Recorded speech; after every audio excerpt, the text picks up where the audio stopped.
My name is Ted Moreno. I'm the interim director for CHIPS Alliance. You're going to hear from a lot of the leading member companies in the organization. Just a really quick housekeeping rules. Where all the presenters are live, so I'm hoping that this provides better engagement for you. We are asking for folks to type questions in the Q&A box. So whatever questions that you have, put them in there. I may interrupt the speaker, and especially if I think the question's a great question, to answer live. Otherwise, at the end of the presenter's session, they can answer. If they're done and their time is allotted from the presentation, we'll just ask the presenter to stay and answer in the Q&A box at the end. I see, Colin, you raised your hand. If you have a question, just again, type it in the Q&A box. We are going to post the presentations, and this is being recorded, so everybody will be able to download the presentation. I'll send that out to all the attendees. Really quick, so my 2-minute overview on CHIPS Alliance. So we're now more than 25 member organizations. We basically are a group that is developing open source hardware, RTL, as well as open tools, open software development tools for hardware. So it's an amalgamation of leading silicon organizations, software tool companies, universities, and other organizations. So I'm really excited. The organization's been around just over a year. If you want to get a better idea of what we're about, we do actually have an annual report that we put out just a couple months ago. And if you go to our website, you can see that. To give you an idea, you're going to hear from most of these different work groups today. So CHIPS Alliance has a lot of technical work groups. This box here, I think I need to move it. Well, anyway, this is for some of machine learning things that you're going to hear from Mentor a little later. But we have tools, working group, interconnect, cores. And so there's a lot of the folks you'll hear from are in these different groups. If you want to join the organization, obviously you can, I would be happy to have you on. We're an open organization. Go to chipsalliance.org/join. If you go to the chipsalliance.org webpage, you'll see one of the buttons right at the top there is our annual report. That'll give you a summary of what we've been up to the last 12 months. So with that, I'm going to stop and turn it over to Tao from Google, who will now be presenting.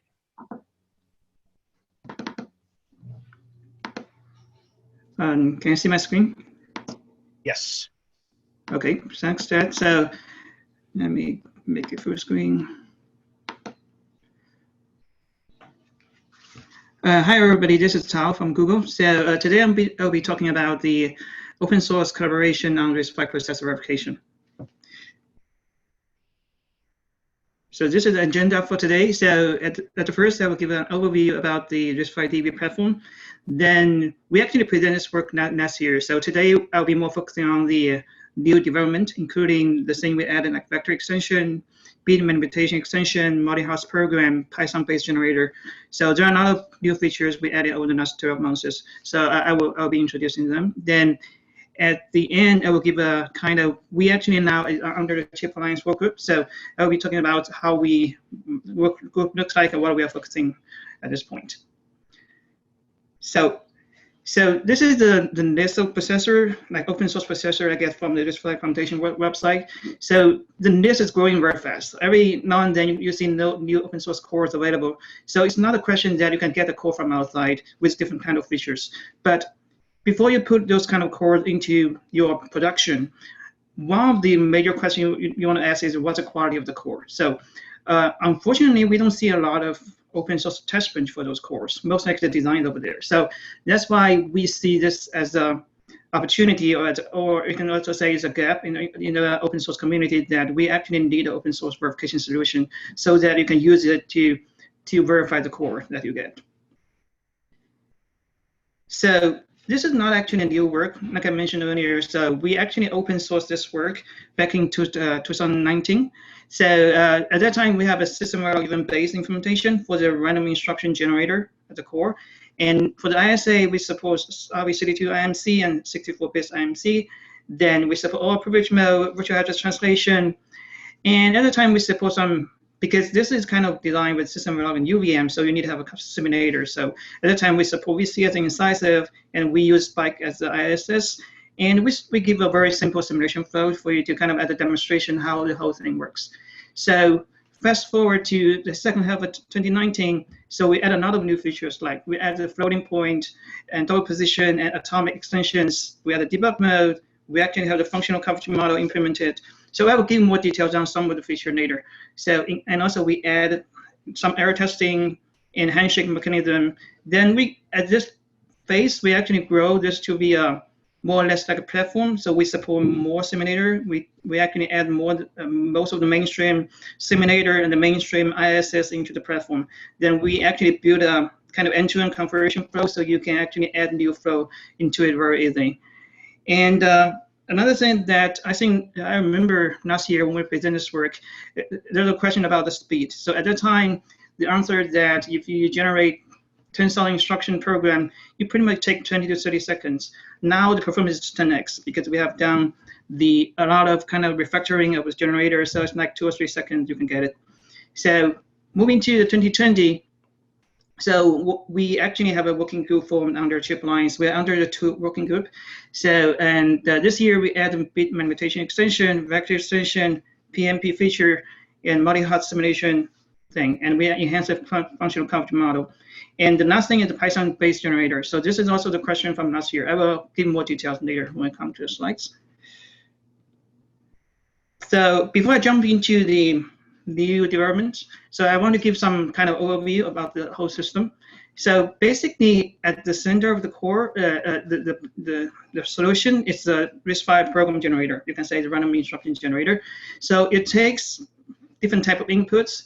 So you can see there's ISA classes. We design in a very modular way, so you have different classes for different extensions. So when you add new extension, it will be more modular rather than you need to touch a lot of stuff in the code base. And there are many other things, like we have trap handler, we have a data stack sections, page tables, those all sort of thing. On the left, there is the configuration, which let you to specify the capability of your processor, because we know RISC-V is very configurable, it's extendable, so you do want to kind of build a generator which can adapt to different kind of processor features. So on the right is the output. Basically, the output is just a complete program, which is kind of, you can compile, you can simulate.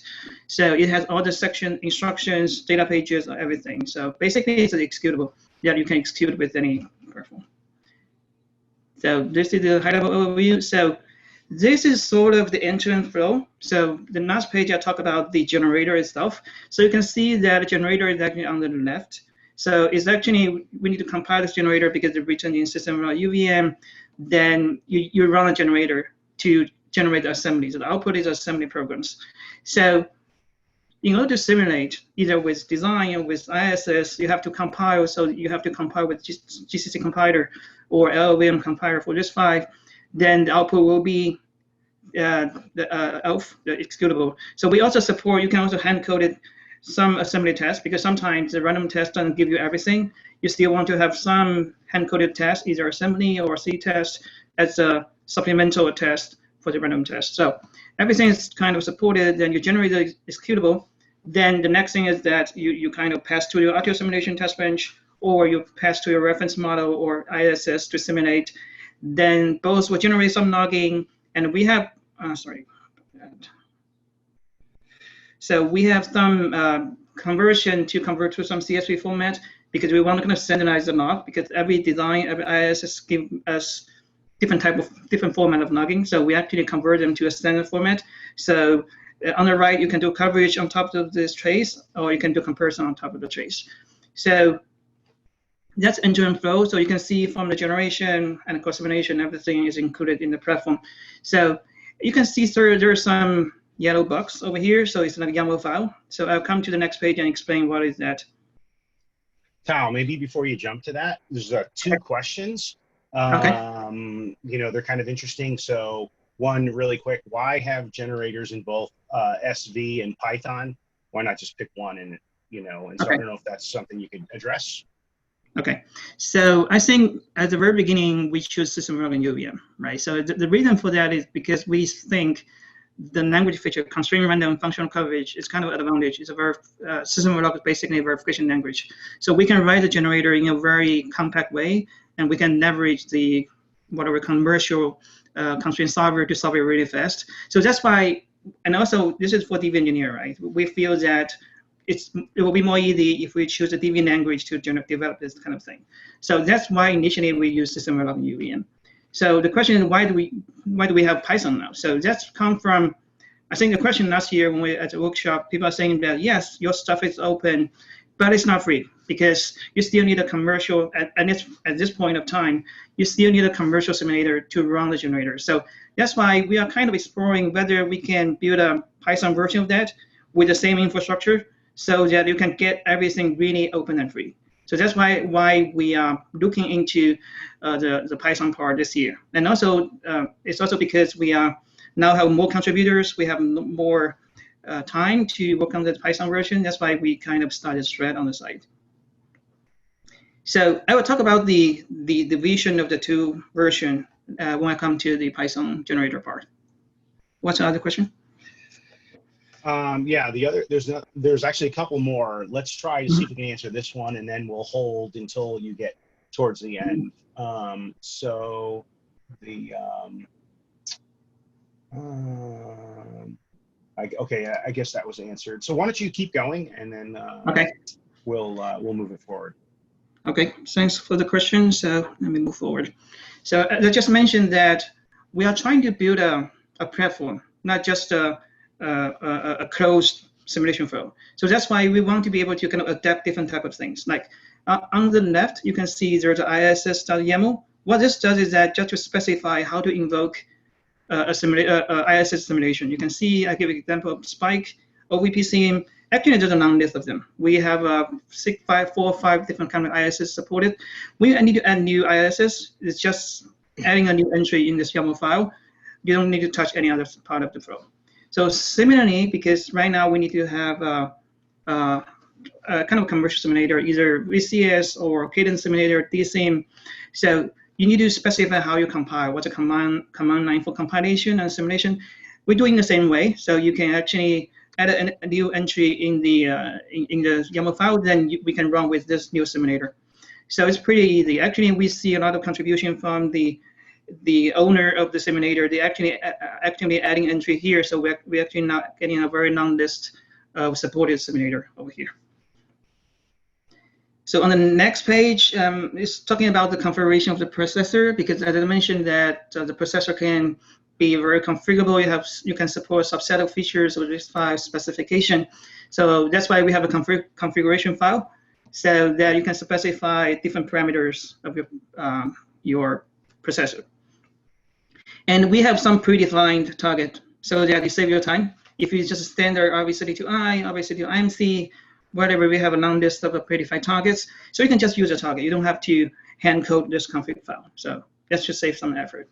So yeah, so this is the device configuration for the RISC-V processor. So I'll finish the kind of the overview about the flow. So now I'm going to talk about some new features we added over the last 12 months. So the first one is maybe the most complete addition in the last 12 months is a vector extension. So vector extension is different from other extension because for other extension, you pretty much get a set of new instructions. You're still operating on that 32 integer or floating point registers. So, but for the vector extension, you have a whole new set of vector registers. And it's not just individual register. You can group them or you can divide them to smaller elements. So that and also the instruction itself have some constraint to say when you group them, which register you can choose. So there's a lot of constraints need to come when you design this generator in order to generate a valid instruction, because otherwise you kind of pick the wrong register or the register selection and the instruction not compatible, those kind of thing. So on the right, it's just for the normal, like the integer, you only have a regular scatter, no store instruction. But for the vector, you have different unit, strided, index, node, and many others. So So you can see there's a lot of work in order to support the vector extension, because it's a large number of new instructions and a totally different type of the vector register layout. So this is where we are right now for the vector extension. So so let me go from the left to right. So on the left, I think 1 year ago, we started to implement the vector extension based on the spec V10.8. So at the time, it's kind of parallel work. We did some instruction refactoring to make it more modular and faster to generate. Then on upstream, we do the basic arithmetic instruction, the vector arithmetic instructions. Then on the other side, actually, Andis, they took our version, which is before the refactoring, and they actually did more in terms of the features inside vector extensions. They actually support the grouping, union, node store. So at that time, we only support, the upstream only support the arithmetic instruction. So we actually did a merge. So that I own the merge part. So now everything's merged. So we get all the contribution from Andis and also combined with the stuff we have at the upstream. So then we move forward, because even combine this two is not complete. So on top of what we have at that point, we add a strided index node store, AMO, vector AMO instructions, which is close to finish for the vector 0.8, but it's not, because still there are many error cases that we are not completed. But at this time, because you might know that the vector extension spec is not ratified, so the spec itself is changing. So we start from 0.8, now there's a 0.9, and eventually there will be 1.0. So we decide to move to, so there are design choice to say whether you want to support all the versions or just support one of them. But because the spec is not that backward compatible, there will be a lot of things not compatible with previous version, so that we decided to move forward. So what we did is that we create a tag release for whatever we have at that point for 0.8, then we move on to 0.9. So the migration is working in progress. We already have a lot of things done for the 0.9, so it's close to finish. Then after the 1.0 spec is verified, we're going to move to the 1.0. So based on my current reading about the spec, we could support both 0.9 and 1.0, and because the change might be, we can use some configuration to separate them. That's the vector extension status for the generator. So the next one is bit manipulation. You can see bit manipulation is kind of, from the generation perspective, it's easier because most of them are just arithmetic, just some bit operations over there.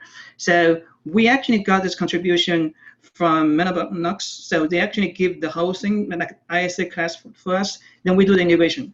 So that also shows that actually people can, they don't ask me any question. That means they can actually take the code and make some modification in a very nice way. Actually, we don't have to merge and kind of change a lot of things about their code. Then we merge to an upstream. So, and on top of the work they have, we add a functional coverage model, because we the functional coverage model is important when you do random instruction generation, because without coverage you don't know what you're assimilating. So we just make sure that we define some functional coverage to make sure every single corner cases we care about is covered. Okay, this is the functional coverage model. I think one thing I want to mention is that we built this functional coverage model in a way that is standalone. What I mean by standalone is that you can see that the input to the coverage model is actually the trace log. So it doesn't matter. Just want to let you know you have 5 minutes. Okay, okay. Anyway, so this is a standalone approach. So you actually, as long as you can generate the trace log, you can use our script to convert to CSV and feed it into the model. Then you get the coverage. So that even you have your own simulation generation environment, you can still leverage this model to know what you have simulated. I want to go really quick on this one. So this is a multi-host processor verification. So this actually also come from the user request, because there's some multi-host processors they want to verify.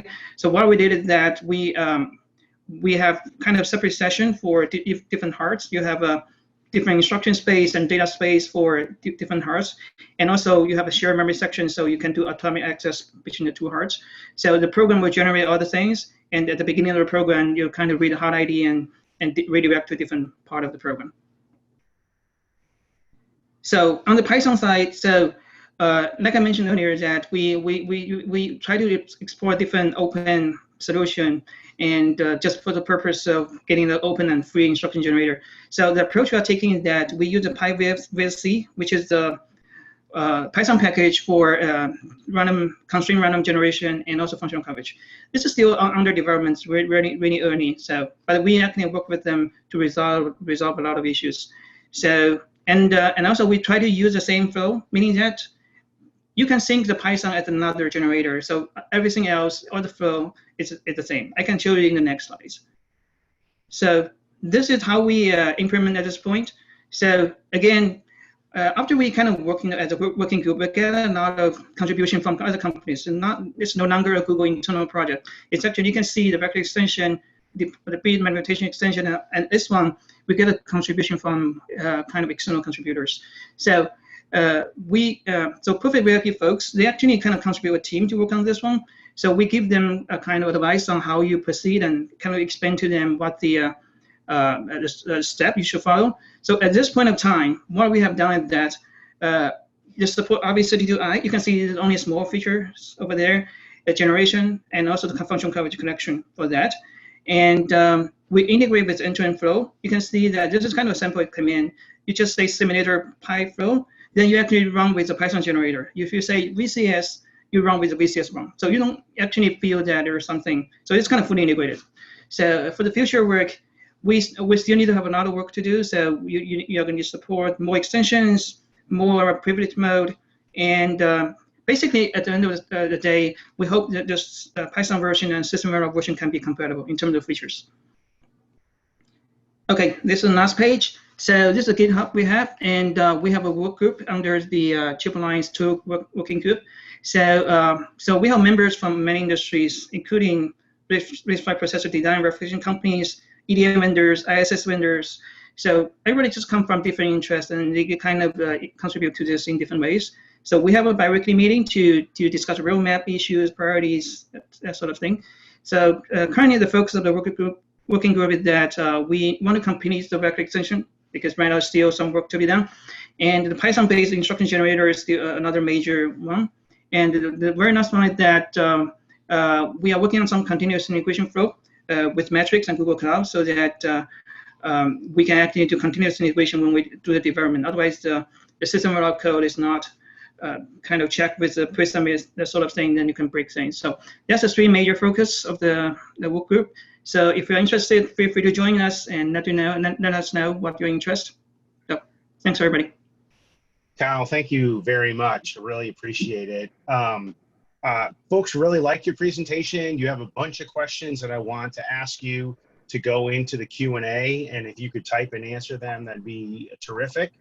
Okay. So why don't we let Michael take over? You can stop the share, and Michael, you can pick it up.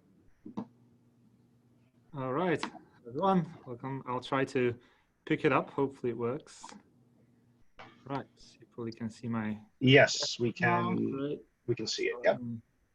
Just do present and roll back to the beginning. Great.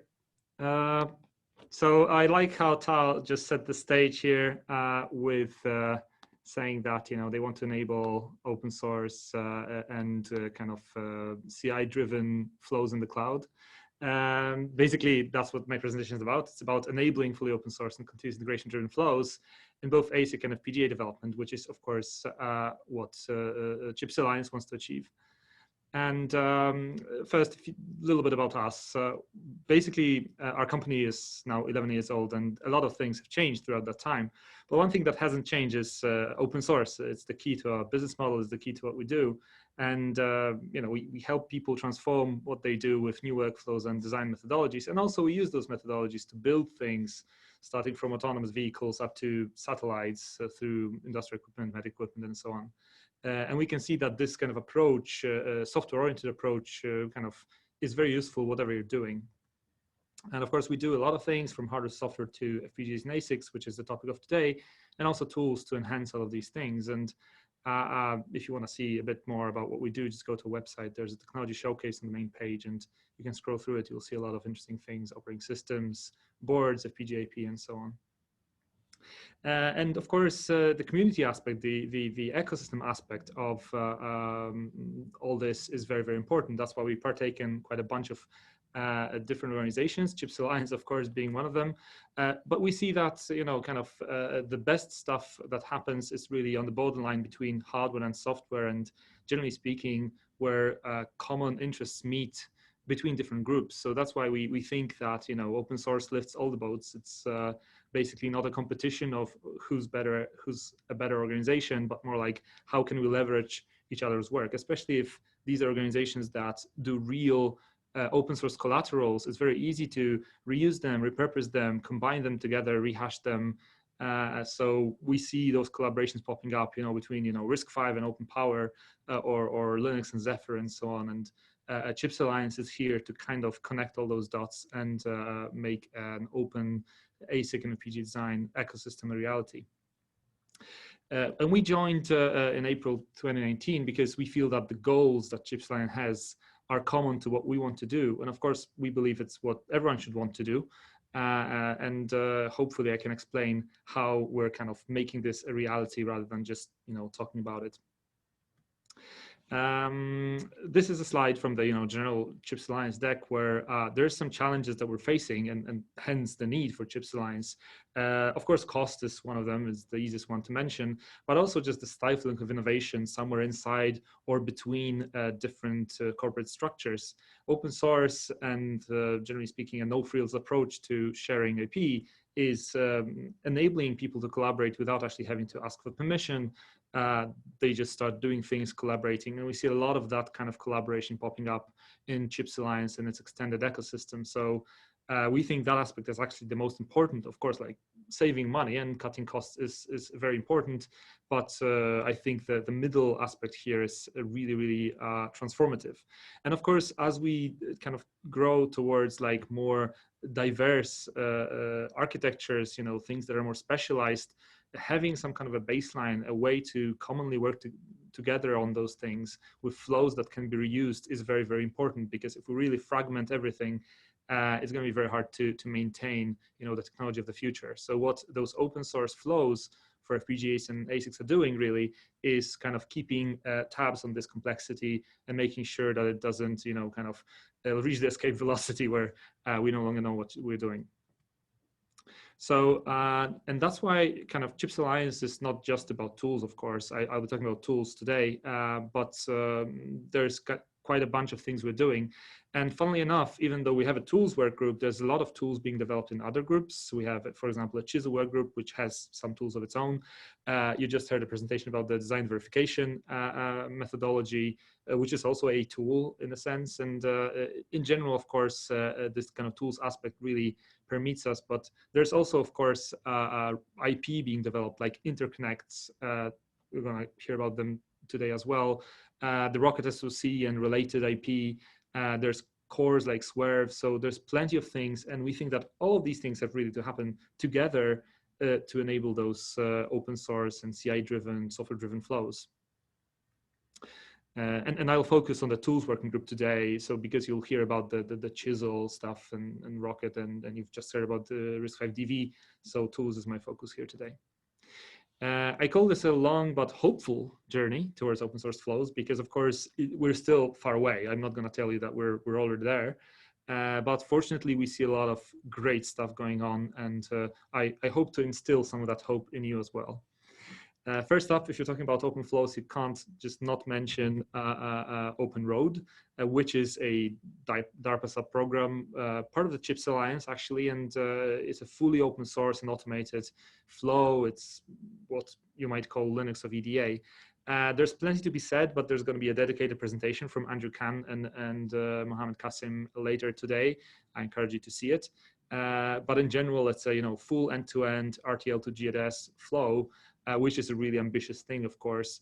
But it's you can actually try it out. You can make it work. It actually does work. And of course, if you really want to try it out, it's not just so simple, right?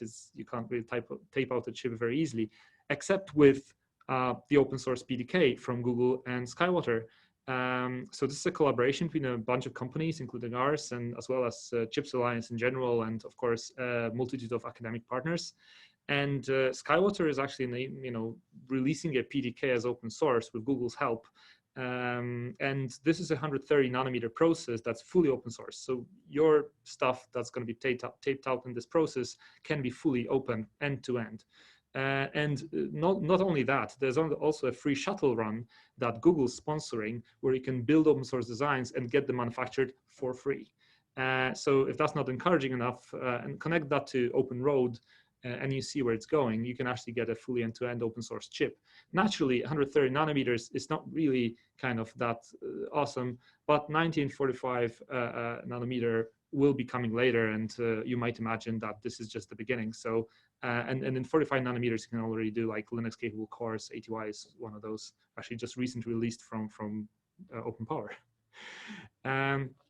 And we strongly encourage you to try it out and contribute to open source PDK from Skywater. This is actually a t-shirt we made, and there's two variants. One of them is for project contributors. So please do contribute. You're going to get a special t-shirt that says that you actually contributed to Google Skywater PDK.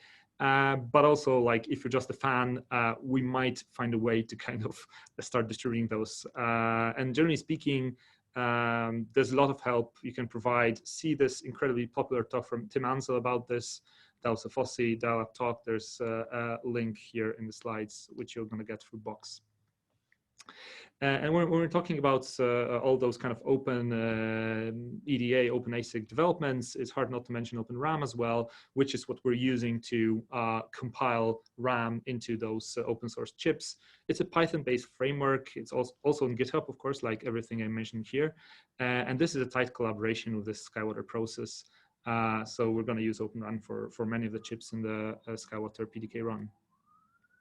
Now, as was already mentioned once or twice in the previous presentations, we think that System Verilog is another component that we need to make happen so that those flows can really be open. We do have a Chisel work group, right? But not everyone uses Chisel. We do, by the way. But in general, a lot of the industry is actually using System Verilog and UVM. And good examples include OpenTitan and Ariane Core and the SweRV core from Western Digital originally, so, and now part of Chips Alliance. So if we want to kind of collaborate together around this, we can't just say System Verilog is no longer the thing. We have to enable it in open source tools. Unfortunately, historically, this support has been pretty bad. So we're improving it, and I'll show you how. First up, Variable. It's a Google project released. I'm going to use the System Verilog logo, by the way, because those projects typically don't have good logos, you know. So Variable was released by Google recently, and it's actually being used pretty widely there.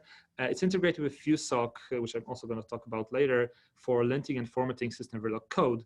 We wrote a blog note about it if you're interested, but in general, if you want to create like nicely styled and you know, kind of properly formatted code, System Verilog support via Variable is actually available today. You can start using it. It's the first kind of step towards using open source tools in your development, and Micro is also kind of helping develop that framework.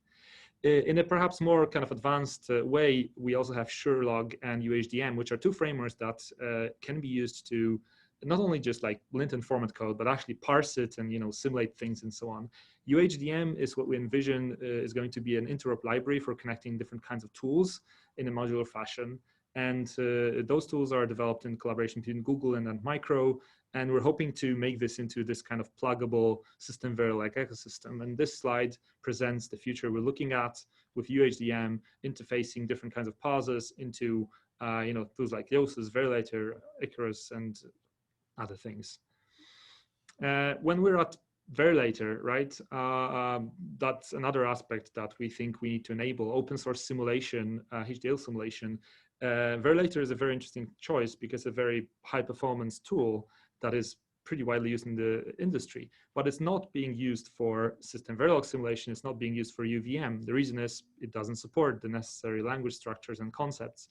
But fortunately, we actually have a very strong push towards making this happen. So Wilson Snyder and the FOSSI community and Chips Alliance, with our lead, we're actually kind of making UVM and System Verilog in Verilator happen. And apart from that, we also have different smaller developments like integration with CocoaDB framework. You can also read a blog note about it here on this link. So there's a lot of stuff happening around Verilator, and this is really exciting.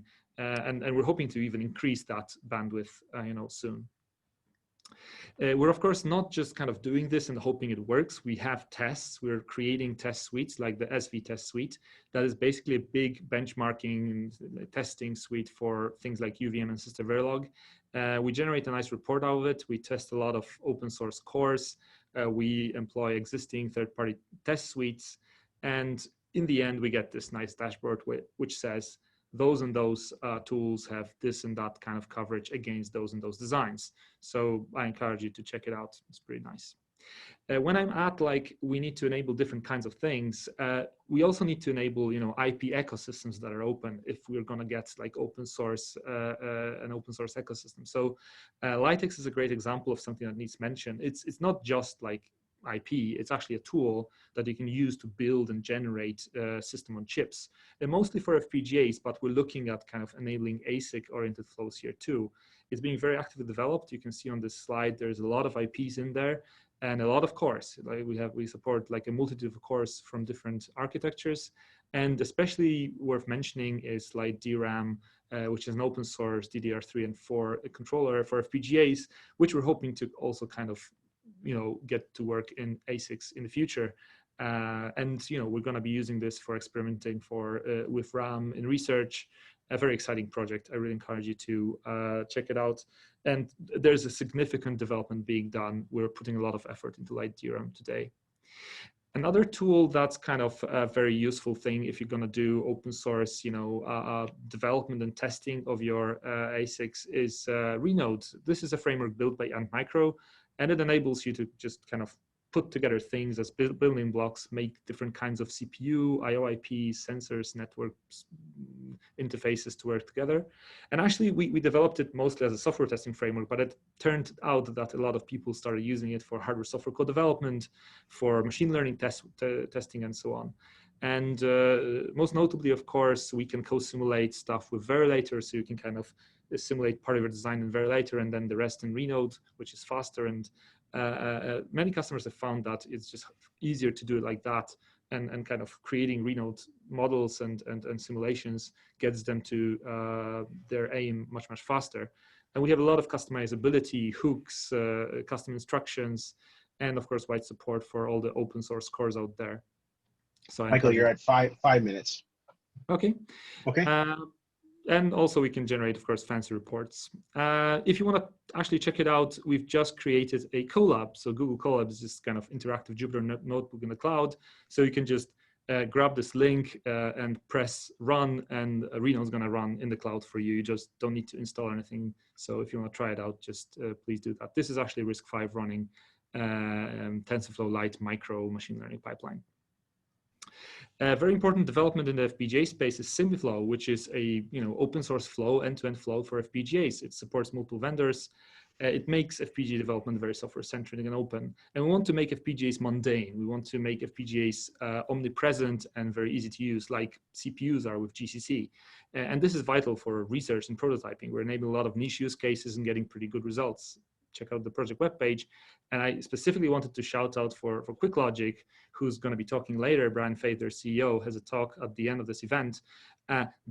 They have been the first vendor to actually support an open FPGA toolchain. We developed that toolchain for them. And not only that, also Zephyr RTOS, OpenIPs, support on Renode and Open Debugger. And also they've built open hardware like this little board launched on Crowd Supply. So an entire open source ecosystem, very brave decision and really great stuff. And especially the SiMiFlow aspect is very kind of historically first, just like Skyward PDK. If you're interested in SiMiFlow, that's the architecture we support today.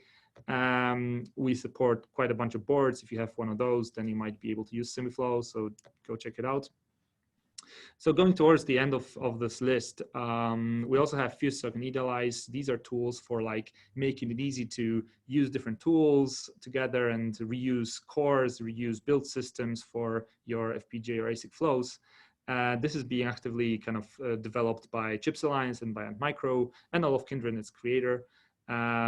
These two tools work very nicely together. There's a diagram which kind of explains how it works. You can kind of combine different things and put them into one design and then generate different kinds of flows out of this. Of course, there's comparable tools, for example, in the Chipyard ecosystem. So this is not the only way to do things, but like that's the kind of way we want to encourage people to do, where they're fetching different bits and pieces from different open source repositories, putting them together, and kind of in a very elastic and flexible manner, they can generate different kinds of flows. Last but not least is the FPGA performance tool. So we've created a framework to kind of measure your tool performance, like resource usage, runtime, and so on, and quality results. It actually makes use of eDALYs pretty heavily as part of the SymbiFlow suite, and it's good for testing whether your design is faring well or not. So yeah, go check it out. Summarizing, I hope I've kind of encouraged you to see this as a bright future. But of course, like even though the outlook's sunny, you should bring a developer along just in case. So there's a lot of legacy to be untangled, and despite the big progress we're making, there's a lot of work in front of us. We've already managed to reach as far as the PDK, which is like the furthest you can go. So we think Skywater is the limit now. And Chips is actually playing a very vital role here. So we want to kind of connect people and projects with this clear long-term vision. That's what we want to enable here. And yeah, go ahead and listen to all the other talks and see for yourself how we're enabling this open innovation. Thank you very much. That's all from me.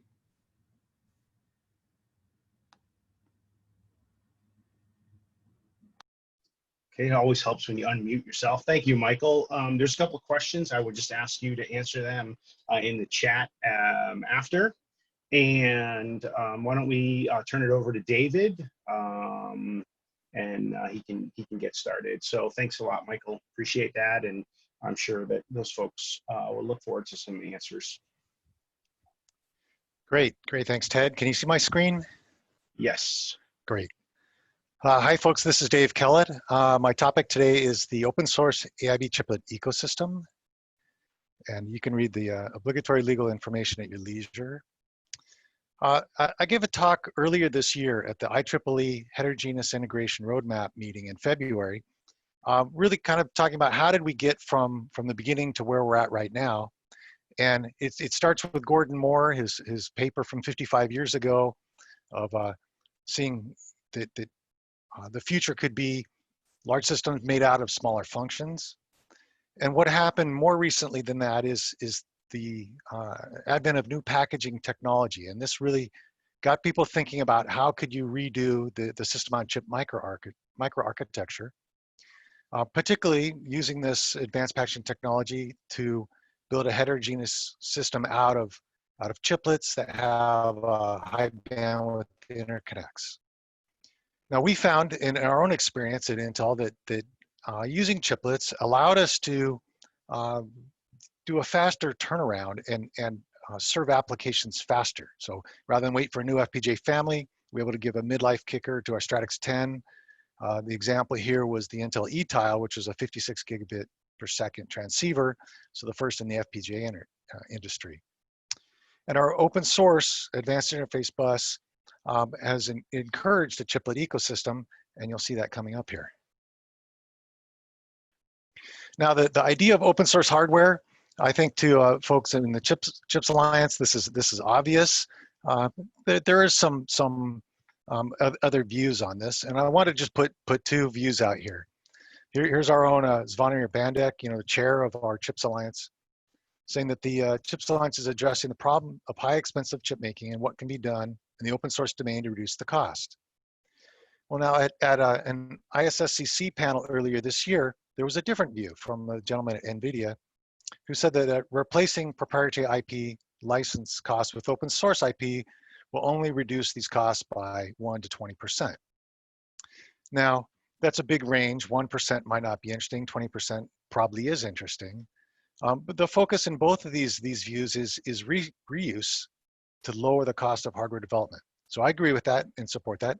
I have another point of view on this as an open source provider, and this is to enable other companies to build silicon that interoperates with my silicon. And with this, we can together address an expanded set of customer requirements. The example I have on the right side here is a chiplet developed by IR Labs. It's an optical networking chiplet integrated in with the Intel FPGA.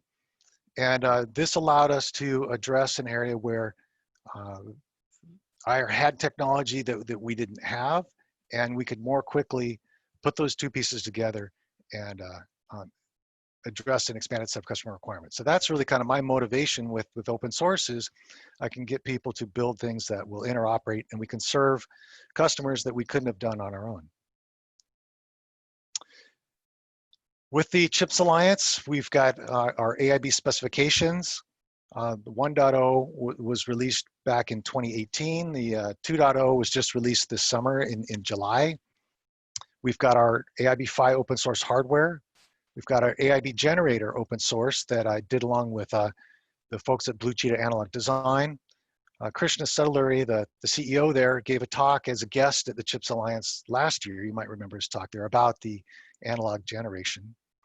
And we see really good alignment with the CHIPS Alliance objectives. You know, if you go to the CHIPS Alliance website, you'll see, you know, what the mission and objectives are.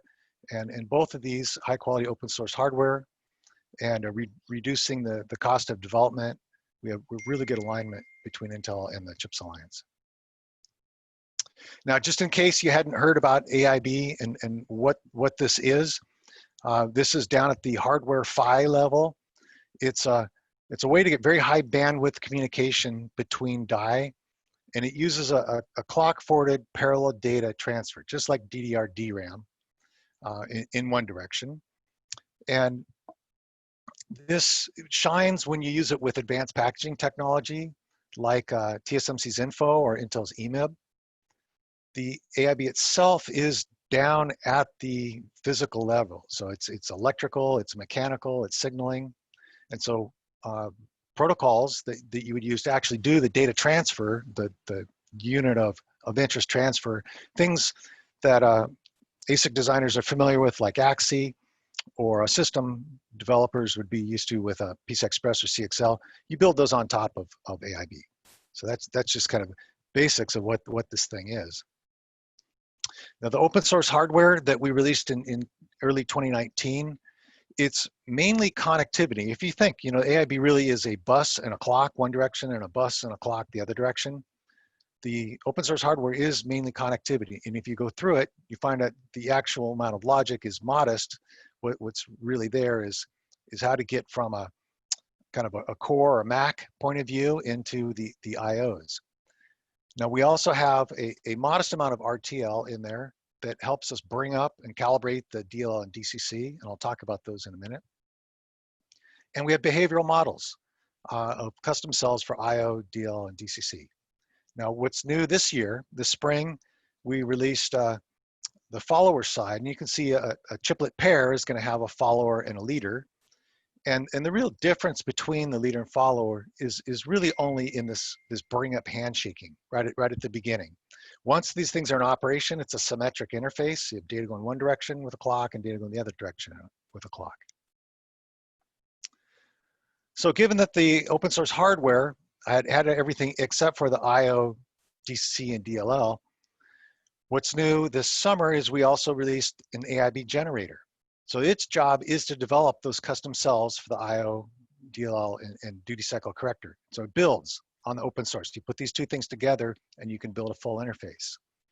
Now I'm going to walk through an example of the delay lock loop interpolator generator example. And the purpose of the DLL is to delay the input clock 90 degrees so we can do data sampling. The reason to have a DLL rather than just a static delay line is that the DLL can compensate for process voltage temperature through dynamic phase interpolation. Now, this is usually implemented as a custom design in your target process. By having it as a generator, we abstract it away from anybody's proprietary PDK. So you can see here it is, the custom cells. This is it. If you clone the repository of the AIB PHY hardware, you'll find these are the models of all those custom cells, and what the generator produces is actual GDS and collateral for each of these cells. So an example of how or what this generator does is you give it your top level specifications for your cell. In this case of the phase interpolator, we give it the minimum step size, the maximum step size, the total delay that the phase interpolator is supposed to be able to deal with, standard deviation of your step size, and number of delay steps. So with this input, and here the analog designer is now a coder, has to develop the YAML input script, goes into the generator, and generates out this phase interpolator, and it actually simulates it. And the results of simulation are compared against the specs, and if it doesn't meet it, it goes back into the generator and it iterates. So it does all this inside the generator for you.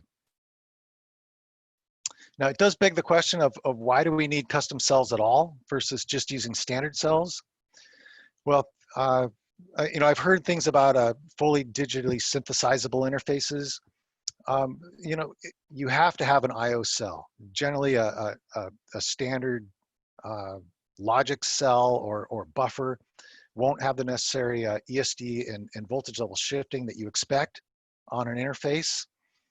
Depending on your technologies, you might have different ESD requirements than something that has to go out onto the board or out to a connector. And for the DL and DCC, you need fine control of clock edges. And so you can see with this example here is if the input to your PHY, the core gives you an unbalanced clock, an unbalanced duty cycle clock, you need to correct this. Because we're doing DDR signaling, I need to have a balanced clock so I have equal chance of sampling the odd data and the even data. Now a DLL, I need this because you can see the clock is coming out edge aligned, it's switching the same time as data, and I need to move it 90 degrees so it's in the center of the data I, so I can actually capture the data. So that's why I need these things. And having them as active circuits that dynamically compensate rather than just static delay lines allows us to get really high bit error rates that obviates the need for forward error correction, ECC, or other means. David, just interject. So a quick question. I think I know the answer, but I'd rather have you answer it. AIB is just a port to port, or is it like a crossbar transfer among many ports? It's a point-to-point connection, but it's actually in both directions. So it's full duplex. It has a clock and data one direction to a single receiver, and clock and data from the other direction back also to a single receiver. So it's meant for point-to-point. And the idea here is that you get very good signal integrity. It's short reach, so you don't have to deal with transmission line effects or termination. And that way you get something that starts to resemble a on-die module-to-module connection. Thanks. So now onto our ecosystem. The AIB chiplet portfolio, we have a number of devices that are production sampling or powered up, and this includes 2 generations of FPGA families, a whole set of SerDes chiplets. We've started developing a few different varieties of data converter chiplets. Jariat, for example, announced one 2 years ago that they were developing as an AIB chiplet. And then on to other areas that really are interesting for high performance die-to-die, things like optical networking and machine learning. So we've got a number of university and customer research chiplets and a next generation Intel FPGA and eASIC. So we've got a lot already built and a lot of this in progress from a combination of both Intel development and external development from companies and from universities. Now, one of the key pieces of the chiplet ecosystem that came out as we started working on this 3 years ago was that we need the AIB PHY IP. We've made excellent progress here. There's all that open source hardware that I mentioned earlier in the open source generator. If you don't want to do it yourself, you can hire one of these companies that will build it for you. And I pulled this off of their website. So Intrinsic, Synopsys, and Blue Cheetah themselves have AIB IP. And then the AIB generator, which can produce the analog cells for you. And just anecdotally from our experience, folks told us that generating those analog cells was about half the work of building the PHY. You know, taking the connectivity and the small digital piece and doing the physical design on that was about the other half. This summer, we announced AIB 2.0. It's a second generation die-to-die interconnect. And this is a page from Ramuni Nagasetti's section at Intel Architecture Day. And you can see the comparison table here of we've boosted up the bandwidth from AIB 1.0's 2 gigabits per second to up to 6.4 gigabits per second. We're going to go smaller bump density, so you end up with a dramatic increase in the bandwidth per millimeter at the shoreline, the gigabits per second per millimeter. And with the reduced voltage, we get lower energy per bit and backward compatibility to our current version. Now, the reason for this is that some of the applications that we're working with, such as high performance sampling, such as optical networking, they simply can produce more bandwidth than AIB 1.0 can transfer. So that was kind of the impetus behind coming up with 2.0. And there's some other, more modern concepts that we're putting into here, such as data bus inversion, testability loopbacks, and a lot more clarification as we've gained experience with this. So this is available out at the CHIPS Alliance website. You can take a look at the 2.0 specification there. So some of the concepts going into kind of the second generation chiplets, that's what we call the second generation concepts.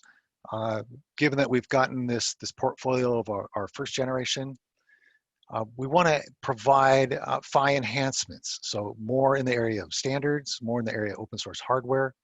Here's a conceptually simple one, is data gearboxing. And you have in the core of one chip, let's say a 320-bit data word, and it gets sent over a 40-bit AIB channel at 4 gigabits per second. Now, once you get to the receive side, you have to know, well, which is the high word and which is something else. How do you reassemble that word? So that's the idea behind the data gearboxing, that we would build some enhancements to handle that.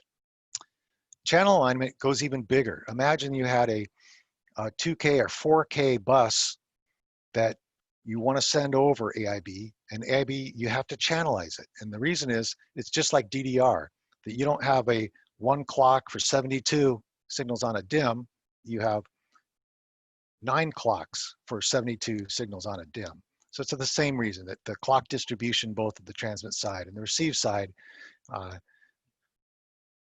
really pushes you towards breaking up your very wide bus into smaller bus, and I have to put them back together.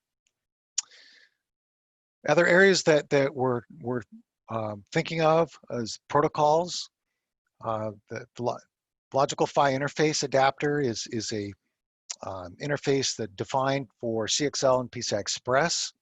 So we'd like to have those controllers to be able to interface to LPIF and operate across AIB. And the things familiar to ASIC developers at module-to-module communication. We'd like to have AXI streaming, AXI 4 for read-write transactional operations available on AIB as well. Some higher level concepts such as chiplet security. I had some interesting conversations with Michael Gielda and folks at Google about, could we create a standard chiplet footprint and package that would mean that you don't have to go through specific Intel assembly to make it easier to develop and prototype chiplets. And lastly, another concept that we have in mind is for stacked die, 3D configurations. What's the die-to-die PHY that works really well with stacked die? So that would be AIB 3D. So in conclusion on this, we have some great accomplishments with our first generations of chiplets. Chiplets we found a way to extend Moore's law using this die disaggregation approach that Moore foresaw a long time ago. We have chiplets that are already commercially viable from multiple silicon suppliers. And through standardization, we have an emerging ecosystem of chiplets, IP design tools, and design services. And that leads us to really starting on our second generation concepts for chiplets.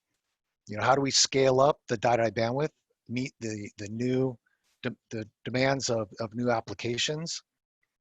And concepts that are familiar to CPUs and large SoCs, things like security, it's familiar to them. How do you scale that down to the chiplet level where you can protect IP, you can protect firmware that's inside that chiplet, and yet have it not be a chiplet in itself? So it's scaling it to the chiplet is the interesting part there. And in general, how do we provide a more complete framework, a more complete open source framework for chiplet developers to help them build their chiplets and systems? So Ted, that's everything I had. Awesome. Well, Dave, thank you very much. We do have a minute or two left, so there's a couple of questions that are open. Let's just see, maybe you can answer one of them, and the other one you can type in the box. For AIB, is it expected that users would create a application data link layer that would act as a complete protocol between chiplets, or is AIB meant as a bus repeater in which each cycle is analogous to a typical bus? AIB was really meant to give you the experience of on-die module-to-module communication. So I'd say it's probably the latter of those two options. It is the PHY level. Now, the last part I talked about was exactly addressing the link layer or the protocol layer of help me transfer my data across. You know, yes, you provided the wires, a way to get a word from here to there. Now, how can I get my read and write transactions across? How can I get my data streamed across? And I think those are layers that we would put on top of AIB, and you know, absolutely necessary. I think we've gained a lot of experience about what's actually needed there, and you really have these two cases, heterogeneous integration cases. One case being the die disaggregation. That's where things that used to be all on the same die could talk module to module with the same clock, now are on two different pieces of silicon and have to deal with the fact that their clock is not globally synchronous. Then there's the other case, which is the package level integration. This is where you take something that used to be kind of board level or even system level, like a PCI Express board, and now you want to put this all together onto a single package. And so that's why I think is driving the protocol selections from those two angles that I would really like to see, and I'm intending to over the next short to long-term periods to develop IP in those areas. Thanks, David. All right, so you can stop the screen share, and Bora, I'm hoping that you're still on. I saw you earlier. Let's see. Yeah, you're on mute. Okay. I totally am. So let's see if my screen is visible. I can see your screen. We have your shadow as well. It's a look that I haven't seen before, but I guess that's part of being at Berkeley. No, I'm using some data software called to show my shadow over the slides. So I'll talk about Chipyard, which is our framework for designing customized open source RISC-V SoCs. The reason why we are here, one of the reasons why we are here, we all believe in custom chips, but we know that they are really, really expensive to design. At Berkeley, we believe that there are a few reasons why they're expensive. One is that in hardware, we are really not good at reusing things. There is a ton of black box IP there, but it is always closed source and very hard to customize, defeating the purpose of the idea of having customized and specialized chips. And the other reason is that things that should have been commoditized are not. Things that are common to all chips and the customers don't care about are still fairly expensive, and the value that we sell is in specialization and differentiation. Our hey, design Bodo, sorry to interrupt you. Yeah. There's the way that you set up your presentation, it's kind of odd, but your portrait is blocking part of the slide. Okay. I don't think Something is not working correctly, yeah. And also your face is So- further blocked out and shows the background image of Berkeley. So How is this? now we see you, but we don't We see the you, but not the presentation. Yeah, I need to do the share.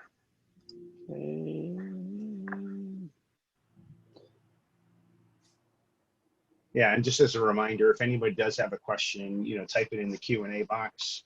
We've received a few in the chat box, which in general is okay, but I think for the rest of the audience, they likely have similar questions. So go ahead and put them in the Q&A. Bora, this is great. This is great. All right.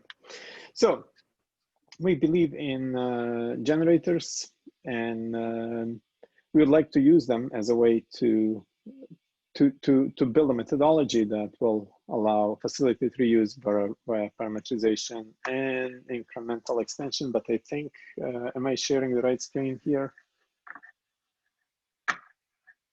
It says custom chips are expensive. Yeah, but it's a full screen, right? And I can't It's a see full my screen, cursor. yeah, with the bar chart and everything, yeah. All right, good. So the way how we build these generators in digital world, we use a language called Chisel, and I think Jack is going to talk a lot more about that. In the analog world, we use something that is called BAG, and I'm not going to talk about BAG this time around. If you haven't heard about Chisel, it stands for Constructing Hardware in Scala Embedded Language. It is an open source hardware construction language that whose library classes represent hardware primitives. Methods connect those classes together, and then executing that piece of software constructs a data flow graph. It's the same level of representation as a regular RTL like Verilog, except that it uses more powerful software constructs like functional and object-oriented programming to make more flexible and compact generators. It's like many modern software frameworks, it compiles to an intermediate form that is called FIRRTL, and that emits Verilog and collaterals. So Chisel and FIRRTL have graduated from Berkeley and moved to Chips Alliance. Everything we do is based on Berkeley RISC-V ISA. So Chipyard builds SoCs based on RISC-V ISA. Some people keep asking, why can we build ARM IP with use ARM cores with Chipyard? Perhaps, but software is important. We provide a software tooling that works only on RISC-V ISAs. It is built around a rocket chip. We have done a lot of chips, and that's one of the things that people believe. Keep asking, what is the secret here? How can we spit out this many customized, fairly large chips in a relatively short amount of time with relatively small teams? The answer is that we have used generators, and generators work together with the Agile design methodology. We have built a lot of open source stuff that includes Chisel and FIRRTL and RISC-V and its tools and BAG and different cores like Rocket, which is an in-order core, and Boom, that is an out-of-order core. And then we have a gallery of accelerators that are out there, caches that have been contributed by SiFive. TileLink and Diplomacy also came from there, various peripherals, configuration system, and then some other tooling like FireSim and Hammer. And these used to live as different repositories that didn't easily talk to each other. The goal of what we have done over the past 9 months is to make it easy to put these components together and design, integrate, simulate, validate workload performance of a customized SoC. The way how we did that, we put together a framework that is called Chipyard. Chipyard consists of tooling, rocket chip components, and the design flows. The tooling involves Chisel, FIRRTL, and RISC-V tools. Many rocket chip generators are put together with diplomacy and configuration system. And then we provide flows that enable us to target either simulation, kind of architectural level, to software RTL. We can run this on cloud FPGAs, or through Hammer, we can build custom silicon. BAG is not integrated yet, but we expect maybe in about 9 months we'll have BAG and the BAG modules within Chipyard. So some people may ask, what is a Rocket Chip? There is quite a few of users of Rocket Chip out there. For those that are not users of Rocket Chip, quick intro in 30 seconds or less. It's a highly parameterizable SoC generator written in Chisel that has, by default, comes with an in-order Rocket core. So you can also replace that Rocket core, put something else. At the moment, we offer Berkeley's Boom or ETH's Ariane. And then somebody can customize it by adding a coprocessor or a peripheral bus IP. There is a number of usable SoC components that are included that have memory protocol converters, arbiters, and crossbars, and supports asynchronous clock crossings. It was developed originally at Berkeley, but it's now maintained by many, primarily by SiFive, Chips Alliance, and still Berkeley. It is used in a number of commercial products as well. So what we have inside of a Rocket Chip SoC is you will find the basic building block is the Rocket tile. They're the units of replication for a core that includes a CPU, and you have a choice of Rocket Boom or of Ariane. L1 caches, page table walker. There are L2 cache banks that receive memory requests. There is a front bus that connects to the DMA devices. There is a control bus that connects to core complex devices, which are the boot ROM, platform level interrupt controller, and core level interrupt controller, as well as the debug by JTAG. There is a peripheral bus that connects to other devices via AXI bridges or tile-link connectivity. And there is a system bus that connects everything together. Rocket Core is the first open source RISC-V CPU. It is in Chips Alliance now and supports RISC-V compressed. It boots Linux, so it supports a full complete memory system. There is a Boom core that is available out there, which is an experimental core. We haven't seen a bug lately, but it doesn't mean that there are none. So it is less mature than what we have less mature than Rocket, but it is there for people to play with. It also supports RV64GC and is a fully featured Chisel-based generator. There is a number of ROC accelerators that can be plugged into a standard coprocessor socket. There is a standard instruction in RISC-V that invokes a coprocessor that is a decoupled processor over there that can be plugged to L1 cache or L2 cache, depending how much bandwidth we want to have in there. And there is a gallery of ROC accelerators that have been developed at Berkeley, like Vector, Memcopy, and we have machine learning accelerator now, Gemini, that does a lot of matrix operation. But we have also integrated the third-party accelerators like NVIDIA for machine learning from NVIDIA, which is a Verilog, which is written in Verilog and dropped into a Rocket Chip in Chipyard. So here is Gemini, here is Hwacha, and when to support the full system, we have a complete memory. We do have to have a complete memory system. So multi-bank shared L2 cache is supplied by SiFive. It's fully coherent and it has a configurable size and associativity. Then it can connect via AXI port to compatible DRAM controllers to provide the outer memory system. When we look at core complex devices, they're there.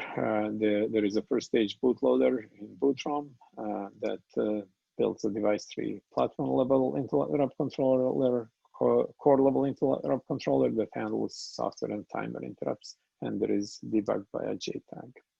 There is a number of other blocks that exist in Chipyard, like a library of parameterized generators for hardware floating point units that supports IEEE 754 and other non-IEEE formats like bfloat. There are custom NICs for FireSim simulations, and we include a number of blocks that SiFive has open sourced in their repositories and in Chips Alliance. And there is a number of utilities that are good for bringing up chips and testing that we call test chip IP. And then there are examples of accelerators that we use for tutorials like a SHA-3. So now, since we have all of these components, how do we actually customize our configuration in Chipyard, Rocket configuration, Rocket chip configuration in Chipyard? So we can do this in all different ways. We can have a very simple configuration, very basic, with a single core. And perhaps an accelerator, we can have something more complex that may have a Rocket core and a boom application processor. Or we can have a fairly complex system that may have heterogeneous cores with multiple different cores and different accelerators. And we have examples.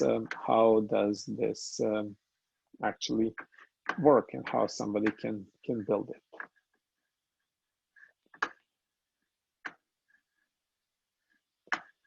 Okay, this thing had, all right. My computer froze for a second. So let's walk through a quick example of how somebody can do that. So here is an example how Rocket chip can be configured to build a custom configuration. It is done in a config.scala, and we perhaps want to build something that is boom based. So we will set up the configuration. We'll choose a configuration that will have that will support a boom. Then we are going to add normal boom Rocket top that will put a test harness and basic buses. Then we can instantiate our cores. In this case, we have put 3 boom cores in the system. We can say that these are big cores that are 3 wide issue cores. We can say we can add inclusive cache by simply specifying 1 line and set its capacity to be a megabyte. Then we can add accelerators to each one of them. These are Quadchip Berkeley's vector accelerators. They're non-standard RISC-V. They do not comply with the RISC-V standard. Then we can add a boot ROM, GPIOs, block device to simulate the outer memory in AXI as well. Then we can play with this configuration. For example, we can just do this, or we can change things around. For example, we can say that one of these cores doesn't need to be a boom, it can be a Rocket.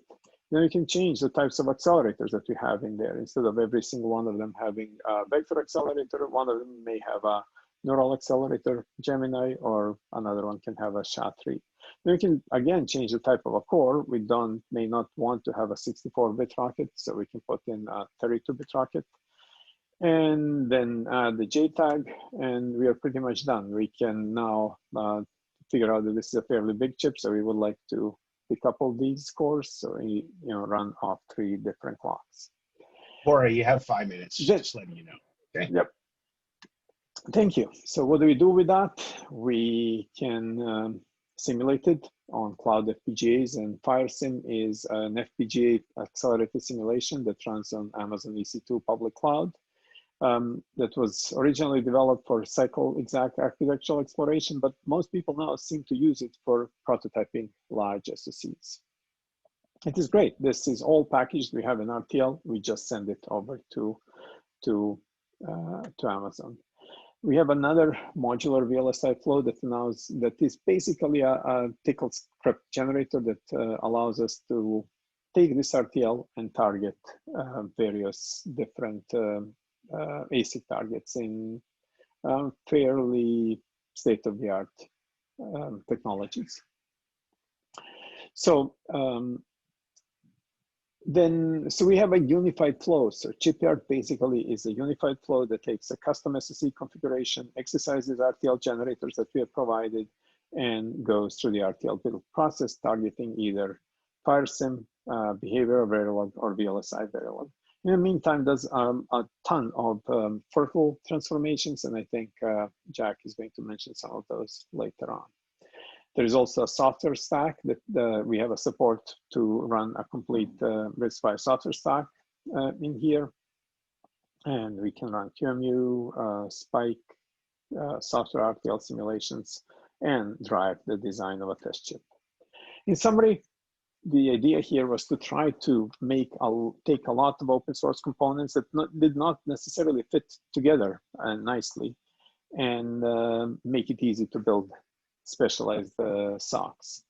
And we had automated mapping into cloud FPGAs, and we built all of this such that we can target any kind of ASICs.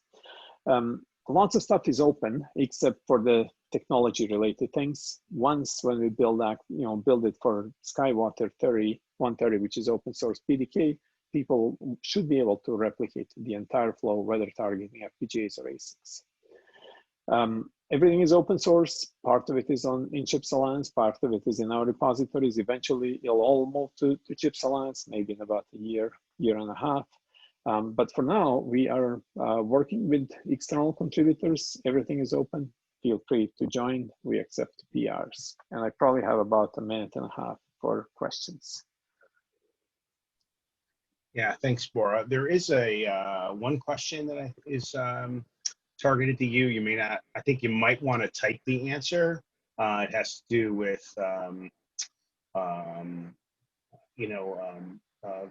verification and RTL configurators and aggregators. So I think it would be best if you could type that answer.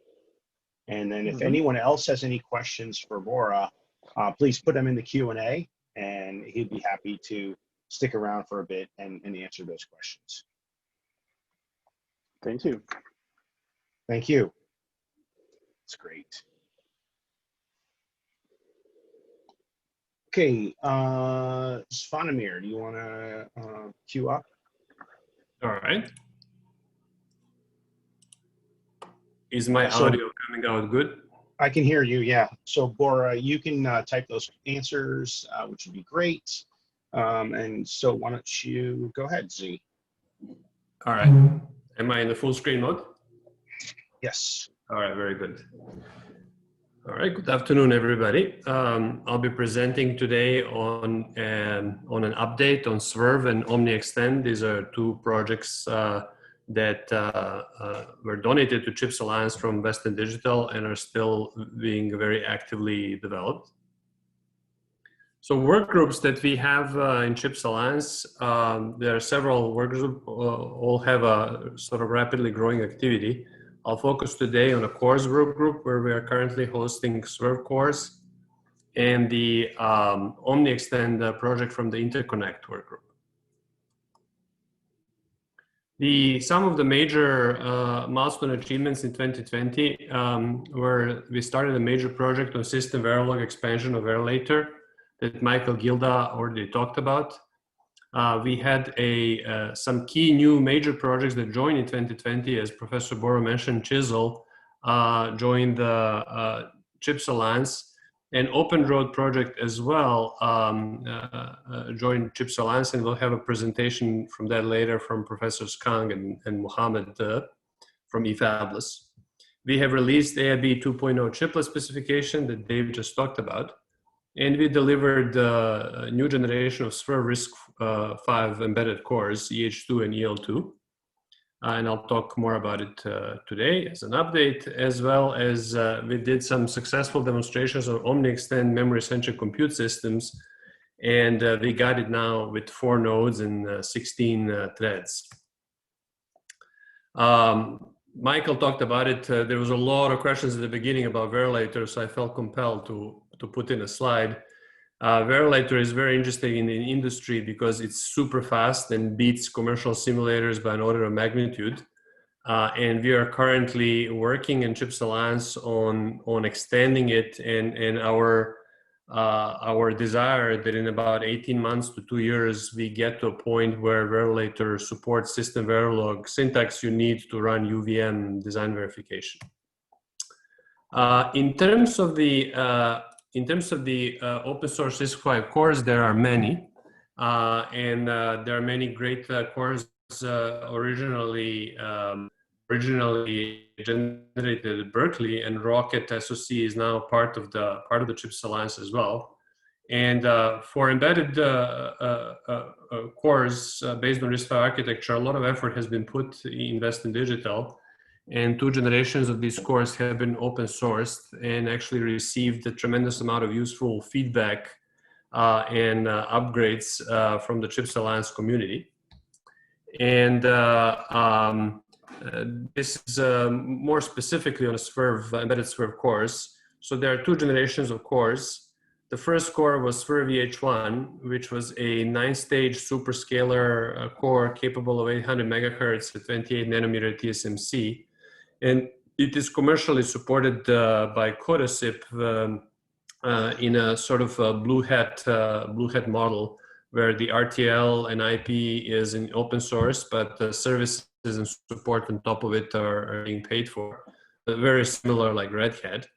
And then we have a second generation of cores. It's an upgrade to SweRV H1, which is now our first multi-threaded cores with tuned for the real-time embedded systems, and has a fast interrupt controller and supports 2 threads, and it's a very interesting core.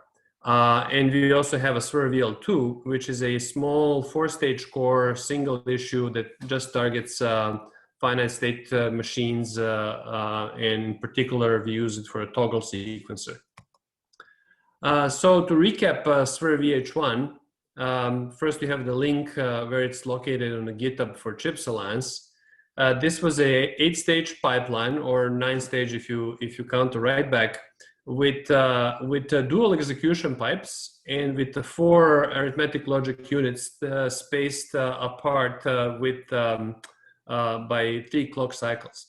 This was something very interesting because it enabled tolerating larger load latencies, and it allowed a second chance for executing arithmetic operations.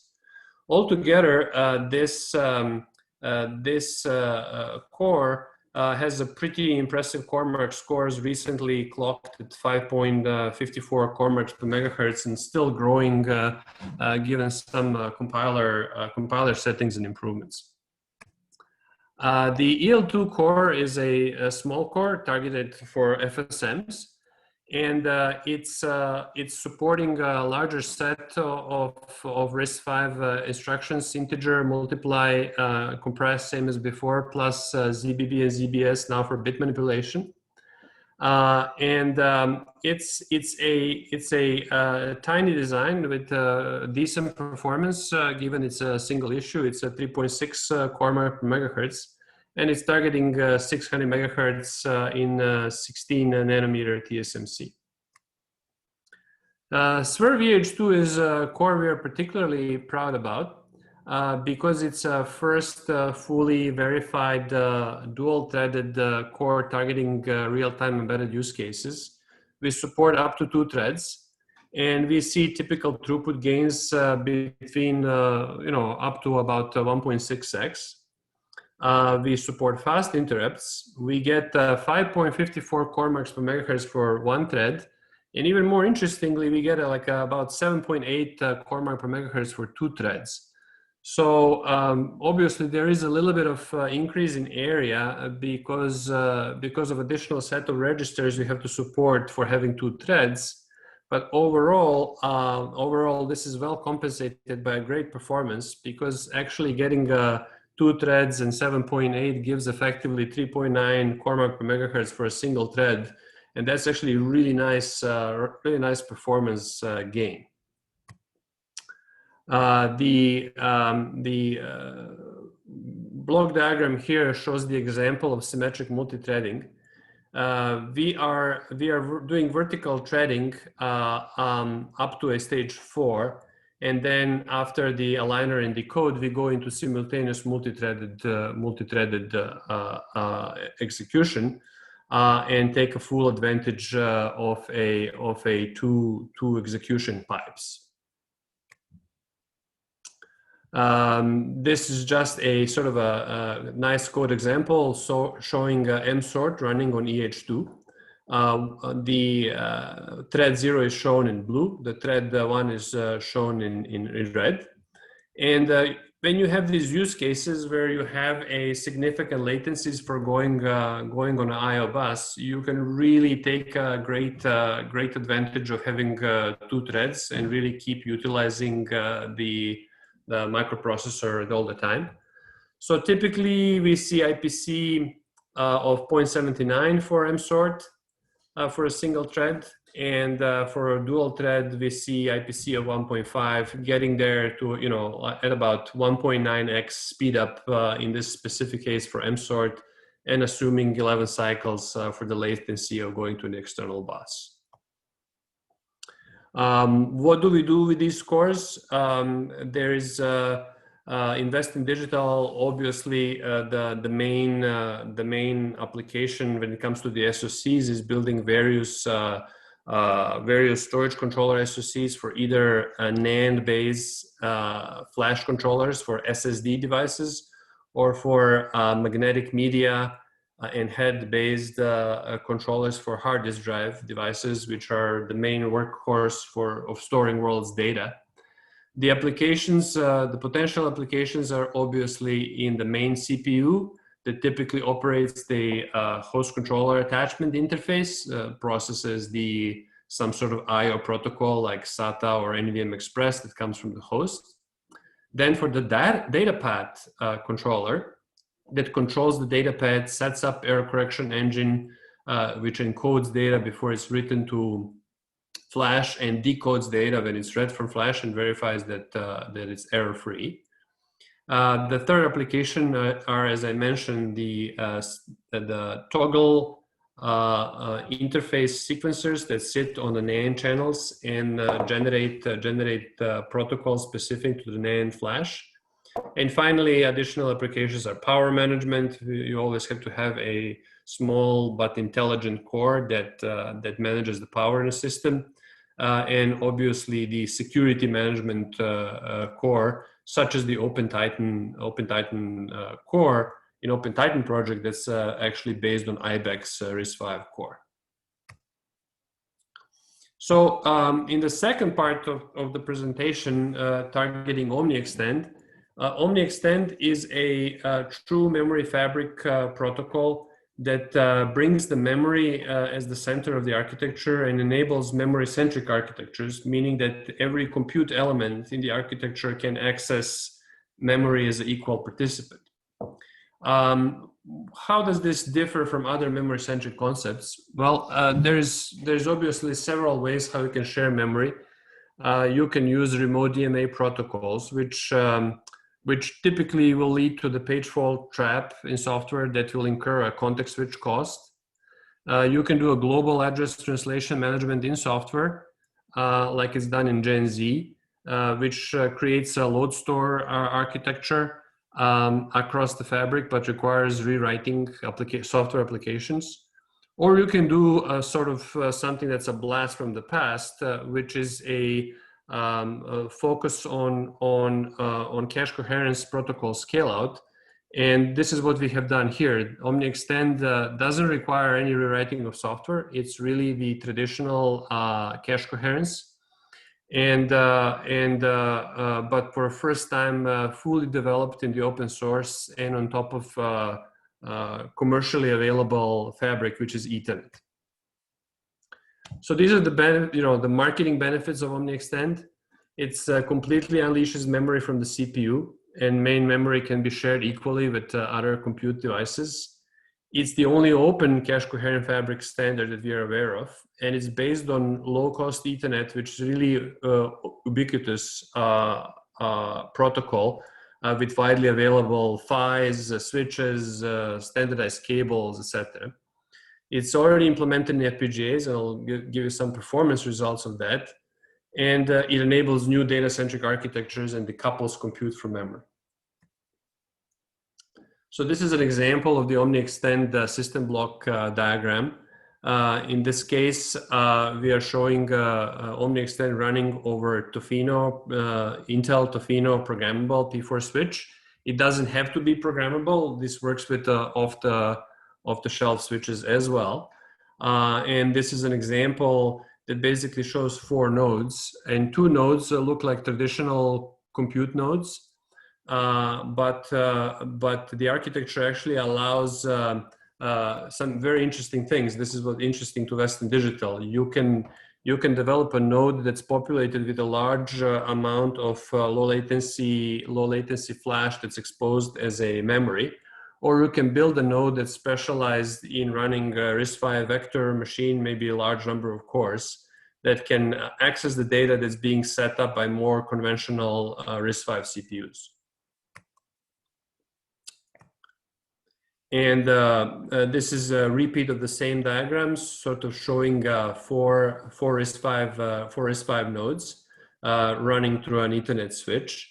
The OmniXtend protocol, this is actually an important thing to mention. The OmniXtend protocol uses level 2 Ethernet and packs a tiling cache coherence messages on top of level 2 Ethernet. So this is why it's kind of uniquely suited to work with RISC-V designs that use tiling, but this is not a requirement. You can obviously create a translation socket from other protocols, but for those designs that use tiling, this is actually very, very convenient. And I think on next slide I'll show the latency diagram. So this is a latency data recently generated in a OmniXtend project that has 4 RISC-V nodes, and each RISC-V node has 4 hearts or 4 threads, and we sort of compare the latencies accesses that we have on a single node, which is fully local, then 2 nodes that are directly attached, and then 2 nodes going through a switch, which is the yellow square part. This is where kind of things get interesting. And finally, we recently managed to get 4 nodes communicating through an Ethernet, through a commercial Ethernet switch. Just want to point out that these latencies goes into few microseconds, but they are implemented with a 100 megahertz FPGA. So we expect when we get to a gigahertz plus ASICs that we will have these latencies cut into a sort of a sub 500 nanosecond range. And this is the recent demo. I'll try to make this work. So we are looking at one of the nodes, and 4 nodes are attached through an Ethernet switch. And on the first node, let me pause it here. We'll just do we'll look into the CPU info on a processor, and each one of the FPGA boards has 4 hearts. But because we are actually running fully cache coherent symmetric multiprocessing system, when you do cat proc CPU info, you start listing all the cores, and I'll let it finish. You basically, in this demo, see that we see 15 processors. Basically, sorry, not 16 processors. The first one was 0, index 0. So we see 16 cores from 4 nodes, all in the same memory domain. You got 5 minutes left, Z. In summary, oh, okay.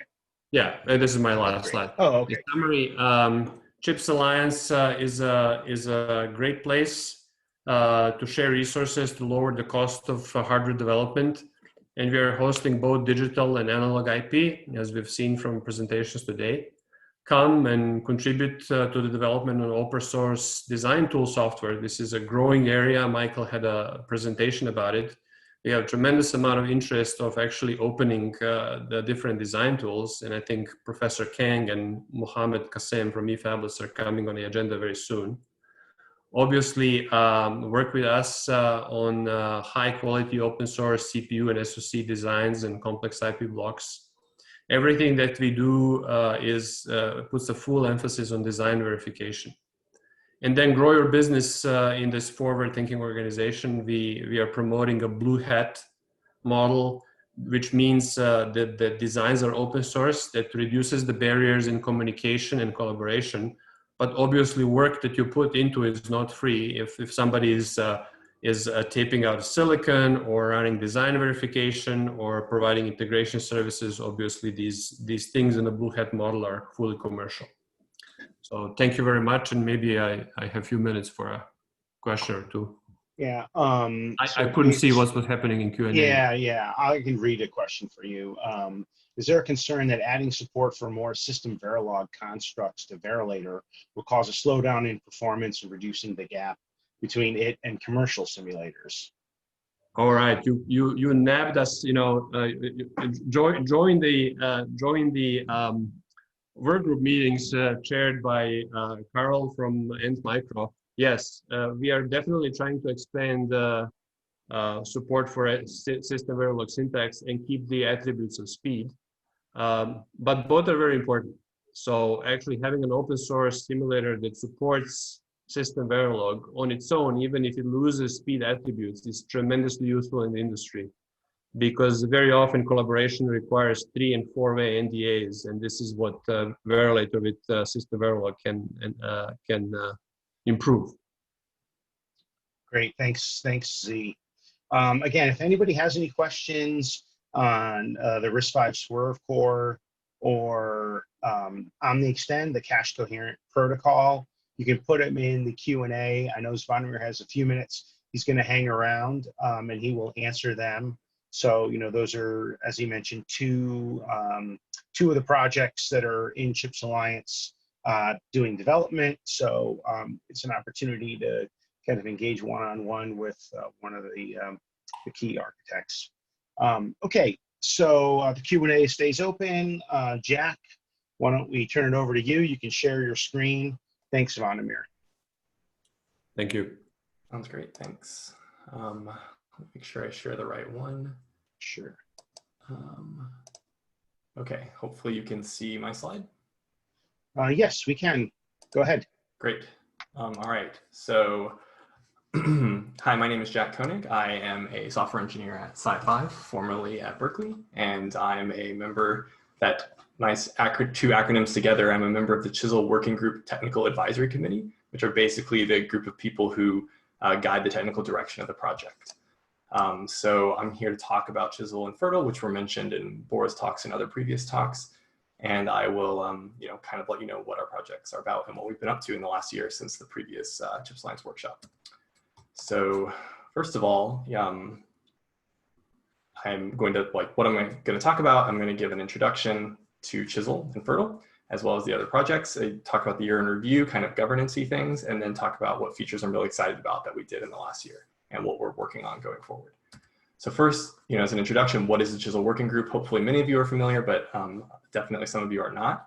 So I'll first introduce, what is the namesake project Chisel? As Bora mentioned, it is an acronym or a backronym, if you will, for constructing hardware in a Scala embedded language. But what is it really? It's a domain-specific language where the domain is digital design. So, Verilog is also a domain-specific language where the domain is digital design, but Chisel is embedded in a general-purpose programming language, Scala. It is not high-level synthesis nor behavioral synthesis, so this is a common misconception. What you're really doing is you're writing a Scala program to construct and connect hardware objects. And why did we choose Scala as a language in which to embed? It has a lot of advanced, modern programming language features that we think are useful. Parameterized types, object-oriented programming, functional programming, and static typing that we find makes it easier to build, robust hardware generators that you can reuse. And most importantly, it's intended for writing reusable hardware generators or thinking about hardware generators as libraries. We want to maximize the reusability of the code we write, because if you have to write less code when you want to do some new design, then you can get more done quicker. So kind of a basic introduction for what it looks like. And as I mentioned, it's not HLS, so you have no loss of expressibility when you write Chisel, as at least insofar as in standard digital, synchronous digital design. So, this is a moving average FIR filter. It's very simple.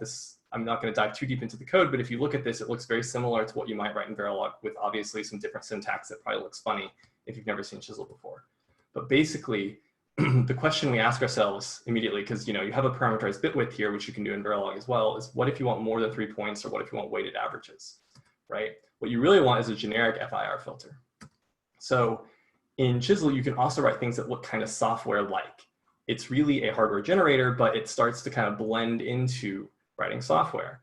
And in this case, you can write a generic FIR filter that is parameterized not only by the bit width, but also by the coefficients, which is like how many points do you have in the filter, like how many cycles, and what are the actual weights. And so the point here is that metaprogramming enables really powerful parameterization that's harder to do in traditional hardware description languages. And so what you can do then is you can instantiate that same generator multiple times. You can do that same 3-point moving average filter that I showed originally. You can do a simple delay filter, a triangle filter, all of these things from the exact same code. So I mentioned that Chisel is all about reusability, but that's being able to write a generator is only one part of reusability. What everyone who has done any hardware design knows is that as soon as you start worrying about platform specific or application specific things, you end up usually having to change your RTL. If you have some design that you're taping out in ST28 or an IBM 45, or this is a somewhat old slide, but in more modern technologies, you generally have to make a lot of specific changes to your RTL. Or if you're putting it on an FPGA, you may want to take advantage of some of the FPGA features, and these frequently require you to change your Verilog. So with just Chisel as expressed, it doesn't quite solve these problems. And so that's where the next project comes in, called FIRRTL. So what we realized is that not only do you want a nice high-level language for describing your hardware, you also need a compiler underneath it, similarly to how in C++ we have LLVM, and you can target x86, ARM, RISC-V, all with the same code. So what we did is we swapped Chisel out for Chisel as just the language, and also with a compiler FIRRTL underneath it. Now this is an old slide that some of you may have seen. And I should also mention, then with FIRRTL, the goal is that you can emit, specialized Verilog for simulation or FPGAs or ASICs.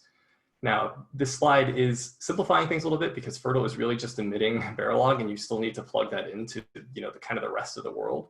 And so I want to of course, give a shout out to all the tools that actually make this stuff possible, like Verilator for simulation, OpenFPGA for FPGAs, and of course, OpenROAD, a very exciting project to give us GDSs for tape outs. So what is FIRRTL really? It's an extendable hardware compiler framework where you have, let's see, there's a way to do a laser pointer. There we go.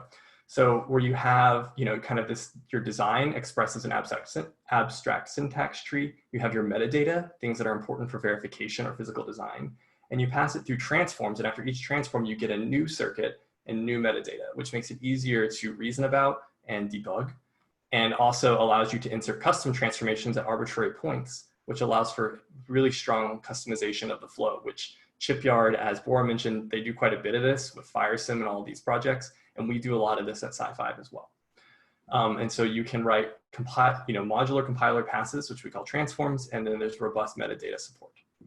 Okay, so now that I've introduced kind of the two of the main projects, I just want to mention that we have several projects in the Chisel working group. We have Chisel and FIRRTL, as I've mentioned. We have Chisel Test, which is our new testing framework, also in Scala, that we've gotten a lot of really positive feedback as it matures on how nice it is to use. Treadle is the FIRRTL simulator, so you can run, we love Verilator for our long running tests, but sometimes it's nice for really short tests to just keep it in the same process. We have the older testers, the IO testers, we have tools for DSP, and then we have some smaller projects as well. I put the little asterisk just because we haven't formally ratified this yet, but these are the projects that we are, pretty soon going to formally ratify as part of the project, as part of the working group. So now I'm going to mention a bit about, so I didn't go into as much detail on Chisel and FIRRTL as I normally would, and I'm going to point you to our website and to past talks to learn more, just because I want to talk about the last year and all the work that we've done. So, in the last year, we formally joined CHIPS Alliance, which is very exciting. Chisel has finally graduated from Berkeley. And we have a constitution that we ratified, and we have an initial technical advisory committee that I'm on, as I mentioned, of those who are guiding the technical direction and approve new projects and change the rule, or can change the constitution if it becomes necessary. We are in the process of relicensing our projects to Apache 2.0 for CHIPS Alliance, which I actually just merged the FIRRTL license change yesterday, and we are doing that for all of the repos. And then, mea culpa here, we need to move the projects to the GitHub, to the actual GitHub organization, but that will happen very shortly. And special thanks to Brian Warner and Henry Cook of CHIPS Alliance and Linux Foundation for helping with all of this process. And kind of illustrating how great this relationship is with CHIPS Alliance, CHIPS Alliance helped us with a conference. We had the third Chisel Community Conference in January. It was hosted at Western Digital. Thank you very much for that. There were 83 attendees representing 40 or so companies and universities. So it was a really great event. And all the videos for that on our YouTube channel, which I'll point you to later. But please check them out because there's a lot of cool stuff. So importantly, a big part of the last year was improving our website. And it's chisellang.org, which all the modern cool languages do the -lang.org, Rust lang, Scala lang, all of that. So it's a great website where you can find the documentation, the Scala doc, which are the API docs, project-specific documentation. We have quite a bit there for Chisel, at least. And we also have a community page, which is really nice. And I'll point you to again later, where you can find us, how to chat on Gitter, ask questions on Stack Overflow, find our mailing lists, and our YouTube channel. So one really big thing we improved in the last year is our release methodology. So anyone who's managed any project of sufficient complexity, especially open source projects, knows that really, your release methodology is really important. And this was an important part of our growing up as a project. And so we now, ever since 3.2.0, we have a process of, checking binary compatibility via tools to make sure we don't violate it throughout the lifespan of a major release. So major changes are only allowed on the master branch, and we have an automated backporting process so that any bug fixes, which we also make to master, get backported. So basically, what this is trying to illustrate is, we released 3.2.0, and then it is now a stable branch that is not allowed any breaking changes. But we still make all of our bug fixes, which are in blue, to the master branch, and then we have a bot that will automatically create a backport PR to the stable branch. Thus, we can easily have point releases with bug fixes without risking breaking our user's code. And that was this was a huge thing for us, and it made our entire process a lot cleaner. And if you want to learn how to apply this to your project, you can come talk to us because I have some tips. And because of that, we've had a lot of releases. So here's a kind of a screenshot of releases over the last year, a little bit more than a year. But you'll notice that starting with 3.2, like these date ranges are a lot bigger, and then all of a sudden the releases got more frequent. Sometimes we dip off a little bit, but in general, we try to have very frequent bug fix releases. And we can now have overlapping major release branches where if you're not ready to upgrade major versions yet, we still will release bug fixes for older branches. And so many thanks to Chick Markley, who's leading the release process now, and to Jim Lawson, who did it in the past and recently retired. Congrats, Jim. They have been incredibly valuable in the success of this project, and doing versioning and all these proper things that you need in a mature project. So now I want to give some feature highlights, because I think there's a lot of really exciting work that's been going on, and I think it's really important to make sure that this news gets out. And these are only from the last year, by the way. It's crazy how when you sometimes feel like things aren't happening as fast as you would like, and then you actually look back at what you've accomplished over the last year, and you realize that a lot actually has happened. So first and foremost, a long-running feature request was native async reset support. So traditionally, Chisel was only natively supported synchronous reset, and you could do async reset through Verilog black boxes, but that's not very ergonomic, and you sacrifice some of the value of Chisel in doing so.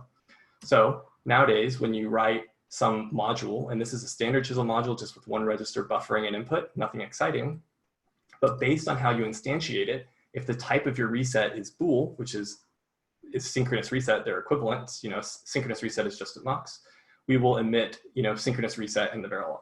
But if the type of your reset is an async reset, so this is the change right here, you will get asynchronous reset as you would like. And what's really cool here is this is the exact same module. You don't have to the user doesn't have to do any change here in order to support both reset disciplines, as long as you use, literal resets if you're doing async reset. Another important feature for usability is enhanced signal design. So many of you who have tried Chisel know that some of the naming could be a lot better. So if you have, don't worry about what's going on in this. This is just made up logic to illustrate the point. But in generators, you frequently have function calls, and this is true in Verilog as well. You can have function calls, right? And you may call that function multiple times. And so, you want to be able to name the things inside that function sensibly, even though you may call it multiple times. Well, in the past, we did not name it very sensibly. We just gave it, these intermediate values had useless names.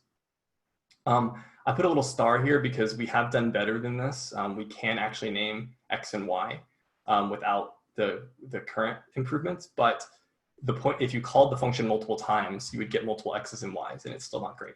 But now, starting in Chisel 3.4, not only do we name all these signals, we also can prefix them so that the call, basically the call path of how you got to func, because you went via result, it will actually prefix it, including anything that we still can't name. Sometimes there's just no way to give a good name. It will still prefix it, which gives it much better stability, so that small changes, like a huge problem with Chisel in the past is a small change could result in a very large diff to your Verilog.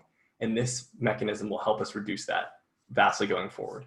I should mention that Chisel 3.4 is not out yet. I think Chick is actively releasing the 3rd release candidate. So we think we're very close, and this is all very exciting. Another change over the last year was bringing some of FIRRTL's modularity to Chisel. So FIRRTL, we showed it has these transforms, and you can insert custom steps in there. Chisel has always been a bit more monolithic. And so we generalized the concept of transforms into the concept of stages and phases. A phase is a collection of stages, basically. Or I might have that backwards, actually. But the basic idea being that, we treat Chisel and FIRRTL as separate phases, and then you can have your own custom phases in between, and your own custom phase can have as many stages as it wants. Why is this useful? It's really useful for generating collateral. So unlike the software world, where they have, you have some amount of debug collateral, in the hardware world, for verification and physical design, it's all collateral. You have your synthesis scripts, your place and route scripts, your power constraints, your clock constraints. There's so many things that you need. And it's really important that this information is propagated along with the design. And so that's enabled by this improved modularity. Another improvement was what we call Chisel aspects, where FIRRTL is a well-defined IR, and so all the information that's there is defined as part of the IR, whereas Chisel is user code, so you can write whatever you want. And there's a lot of utility in writing whatever you want, because you can add information to the Chisel modules that won't necessarily be propagated to FIRRTL automatically. And what the aspect phase lets you do is it lets you inspect what Chisel objects you created, extract whatever information you want, and then put it in a format that FIRRTL can understand. And so this is really useful for, I mentioned a lot that that platform-specific design is important, and you don't want to pollute your design with things that are specific to the technology you're using. And the aspect phase is really useful for finding things in the design that may need special information for customizing for your technology, for example. And that's a big improvement that we've had in the last year. Yeah, I just want to give you the 5-minute warning. Okay, thank you very much. I think I'll make it. Okay. We also have the dependency API, where it used to be that you couldn't really schedule your transforms on a very fine grain. Like, you could insert them, but there was only 3 or 4 points where you were allowed to. Now you can insert them anywhere. And we do it via saying, what transforms do I need and what transforms depend on me? And that allows you to insert really fine grain automatically. And this has been incredibly useful and has made the whole flow work better. Another common complaint is, the readability of Verilog emission. Traditionally, we were hoping that this type of compiler could be more like GCC or LLVM, where you don't care about the output. But of course, Verilog is the lingua franca of the hardware world, and it matters. So whether or not we want to generate pretty Verilog, it's really necessary for flows. And so we have been working on that a lot. So if I have some very basic Chisel here, just a couple when conditions, which are like ifs, where I'm conditionally connecting to my register. In the past, we would generate something pretty ugly with more of these T underscores, and you're wondering why would you not just inline those expressions? And the answer is that now we do. A point that I don't have an example for, because it's kind of subtle, but fewer unreachable lines. There were certain common coding patterns that could lead to unreachable paths in the Verilog, which is really bad for coverage, as anyone who's ever done verification will tell you. And you could show that they're unreachable, but why emit them? So now we don't anymore, and in Chisel 3.4. And then a minor change is we do wire declaration with the assignment. So you'll see here, that's showing this right here. In the past, a year ago, this wire, there would have been the declaration of the wire, the assignment to the wire, and then the use. So just reducing the amount of boilerplate that you see and trying to make it cleaner. We've also improved the source locators, because if you're writing in Chisel and you're looking at the Verilog, you need a way to trace it back. So those previous examples, I stripped the source locators, but here's the exact same previous example with the source locators kept, which is okay that you can see where these wires came from, but you can't see where the register assignments came from, and that's not great. So now you do.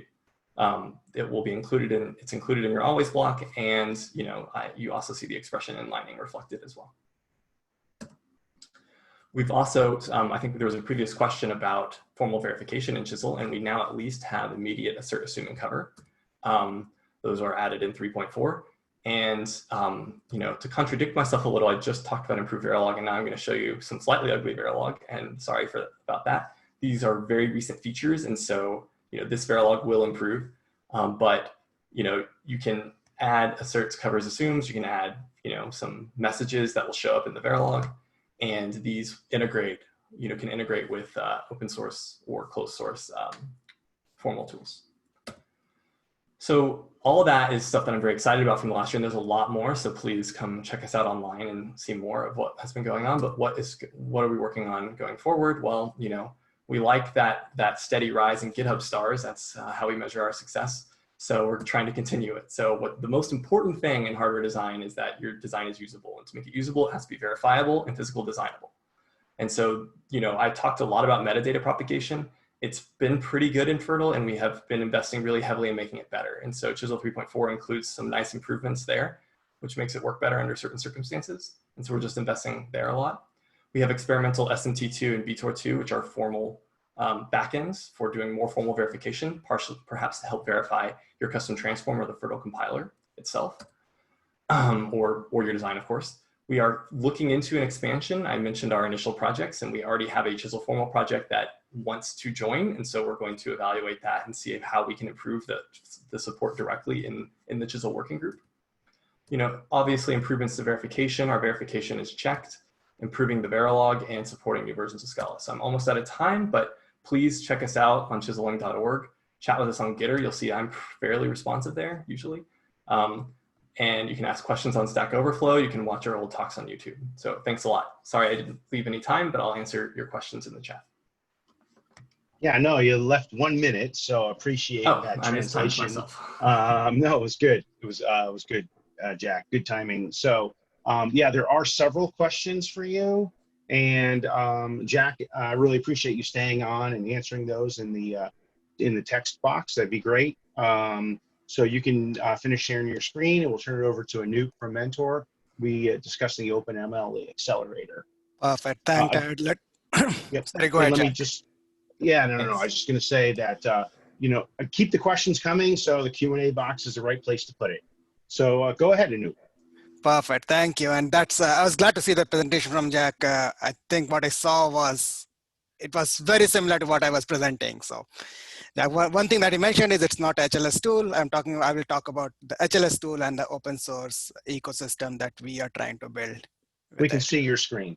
Can you see your screen? And can you hear me? Perfect. Perfect. Okay, I'm Anoop. I'm part of Mentor. I'll manage strategy and business development for Catapult high-level synthesis tool. And I'm going to talk about an open source machine learning accelerator that we have. And what are the processes we did, went through it, and what are the things we are trying to do. Okay.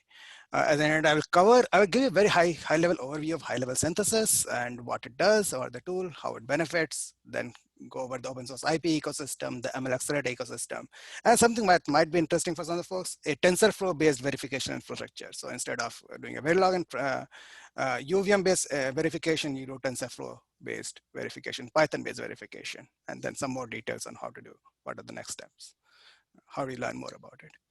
Okay. So what high-level synthesis, right? So I think probably all of us, many of us are familiar with this. Productivity is one of the key issue in hardware design. And some of the customers say that, okay, hardware design is too expensive, generating a chip at lower nodes is prohibitively expensive. And a large part of that cost goes to multiple things. It goes to wafer costs. It needs a lot of people and a lot of time to get a new hardware on this. It needs thousands of lines of Verilog code on this. And despite historically what happened was people to get better performance and better power, people would get to lower nodes. And that was standard way to improve your performance and power. And Moore's law used to support it for a very long time. But what we see lately is that the new types of application, the new requirements for those application, they make so they need domain specific acceleration. So what used to work for one type of application will not work for different application. We see that it's video, image processing, machine learning, AI, 5G, and a lot. What also needs is a customization of hardware, right? So you want to bring the hardware and the algorithm designers together so that you design the entire algorithm and the entire system in mind. Yes. So what do you do this? So the problem with right now with hardware design is typically it's done at a very low level. It's assembly-like language, Verilog, we all know. In Verilog, you specify what happens in every clock cycle. So it's a very, very lower level language. What we see is a lot of things that what happens in every clock cycle, a lot of those implementation details can be automated. So with high-level synthesis, instead of designing in Verilog, instead of designing a timing aware timing over Verilog, you move it to a high-level abstraction. So you design in C++ or System C.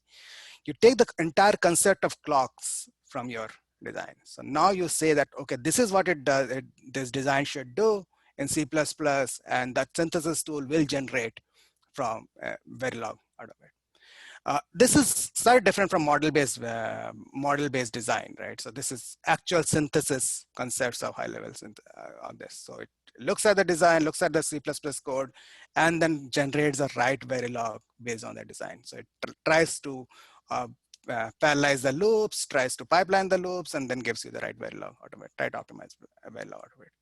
Whenever you raise the abstraction layer, you always improve your productivity, and that's what you see. So HLS, I mean, it has been almost a 20-25-year-old technology, but we have seen RISC traction very recently, and it's adopted by across like more than 50 companies worldwide, and lots of production chips going on with this.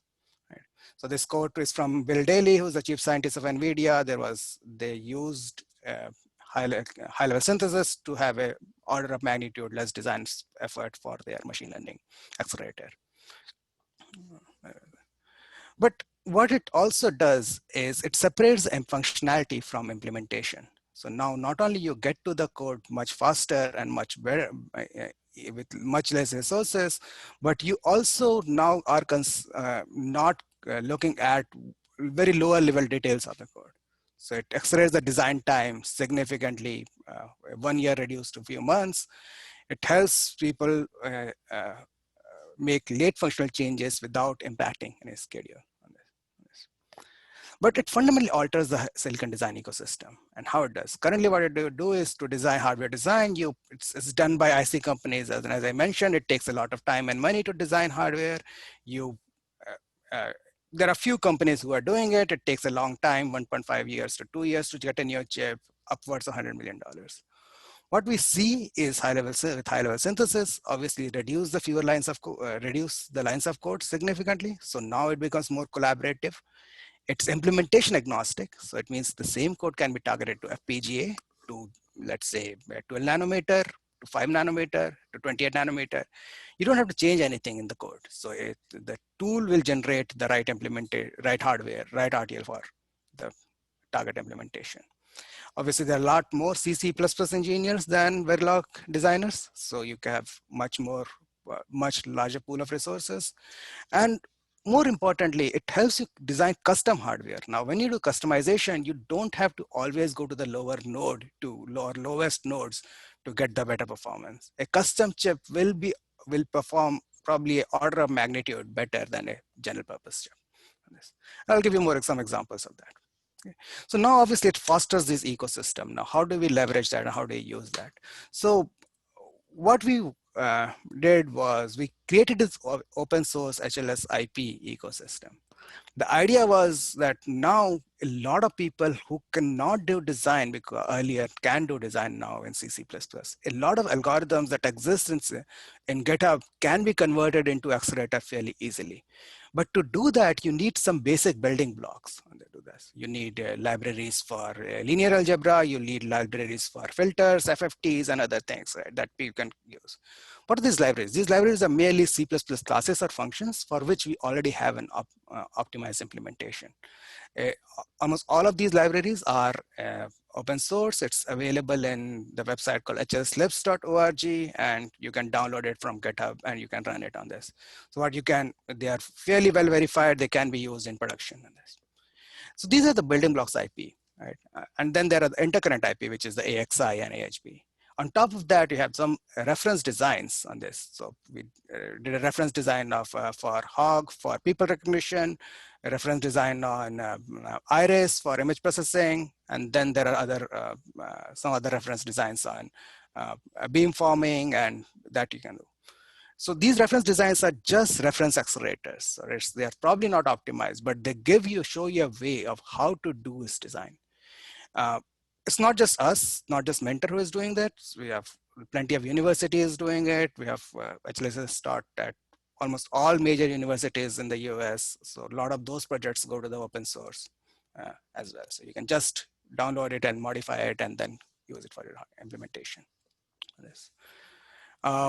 Key aspects of this open source library are the data types. I will go over a bit more details on that, plus the math libraries, the DSP library, images processing library. NVIDIA released something called MatchLib last year, and that is the interconnect library that can help you connect multiple HLS blocks to each other and to the system as well. One of the key things is data types, right? So as you know, in C, C++, it's not bit accurate, but Verilog is bit accurate. And bit accurate is important because now what you can do is you can use this data type to quantize your model. It is very accurate.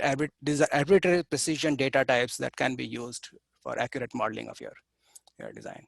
And these are actual, you can simulate it and it gives you the true hardware behavior.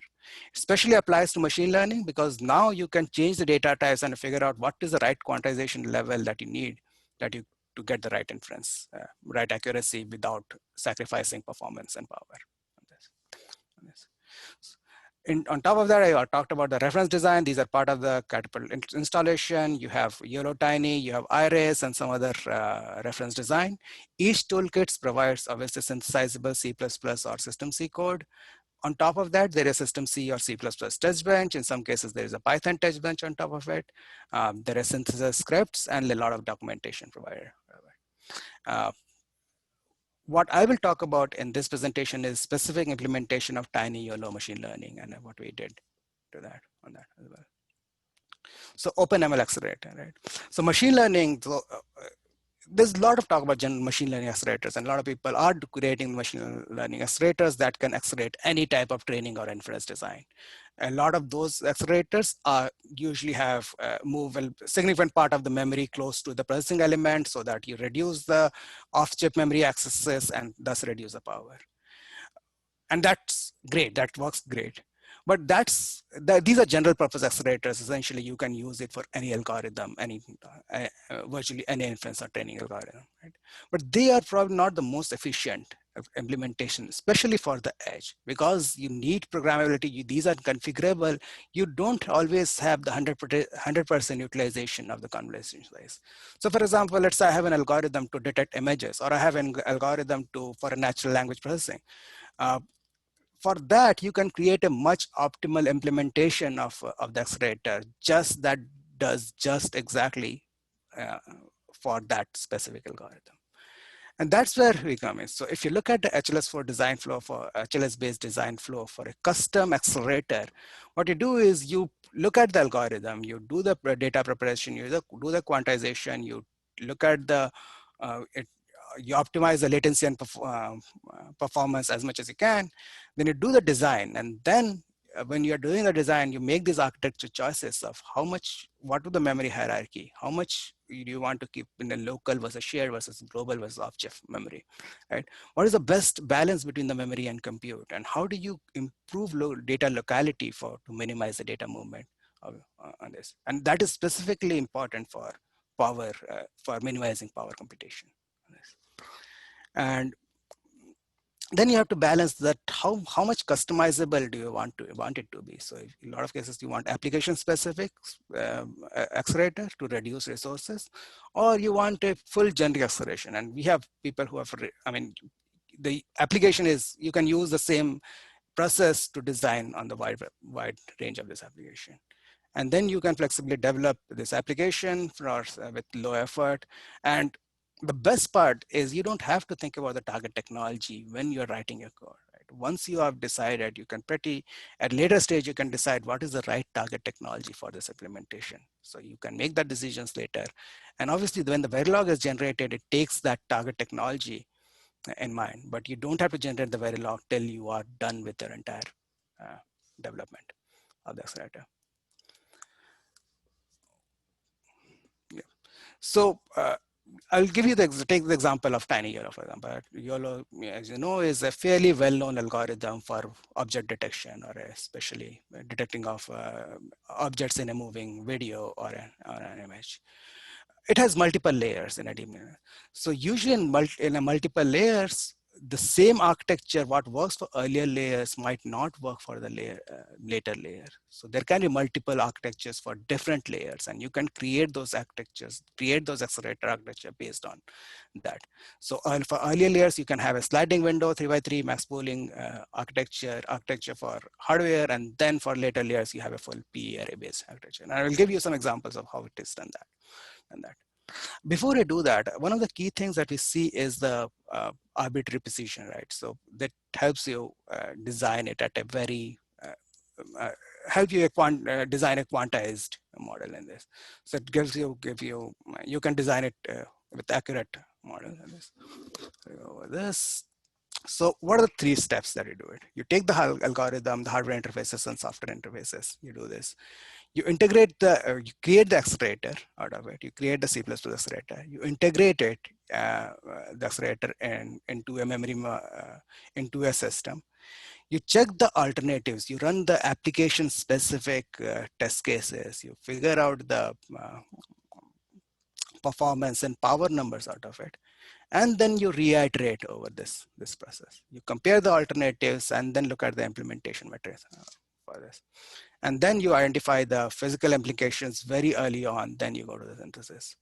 In this annual open source accelerator, it started from somewhere around 4,700 seconds per inference with the pure software floating point implementation to less than 0.47 seconds per inference. So almost 10,000x faster by doing a custom accelerator on this. Effort that takes usually multiple months can be reduced in just days.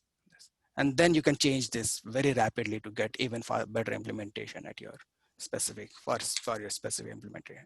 Hi, Anoop, 5-minute warning, just Perfect. letting you know. Okay. One of the key things that we saw in this is the memory architecture, right? The memory architecture has a key impact on the total power consumption of the chip.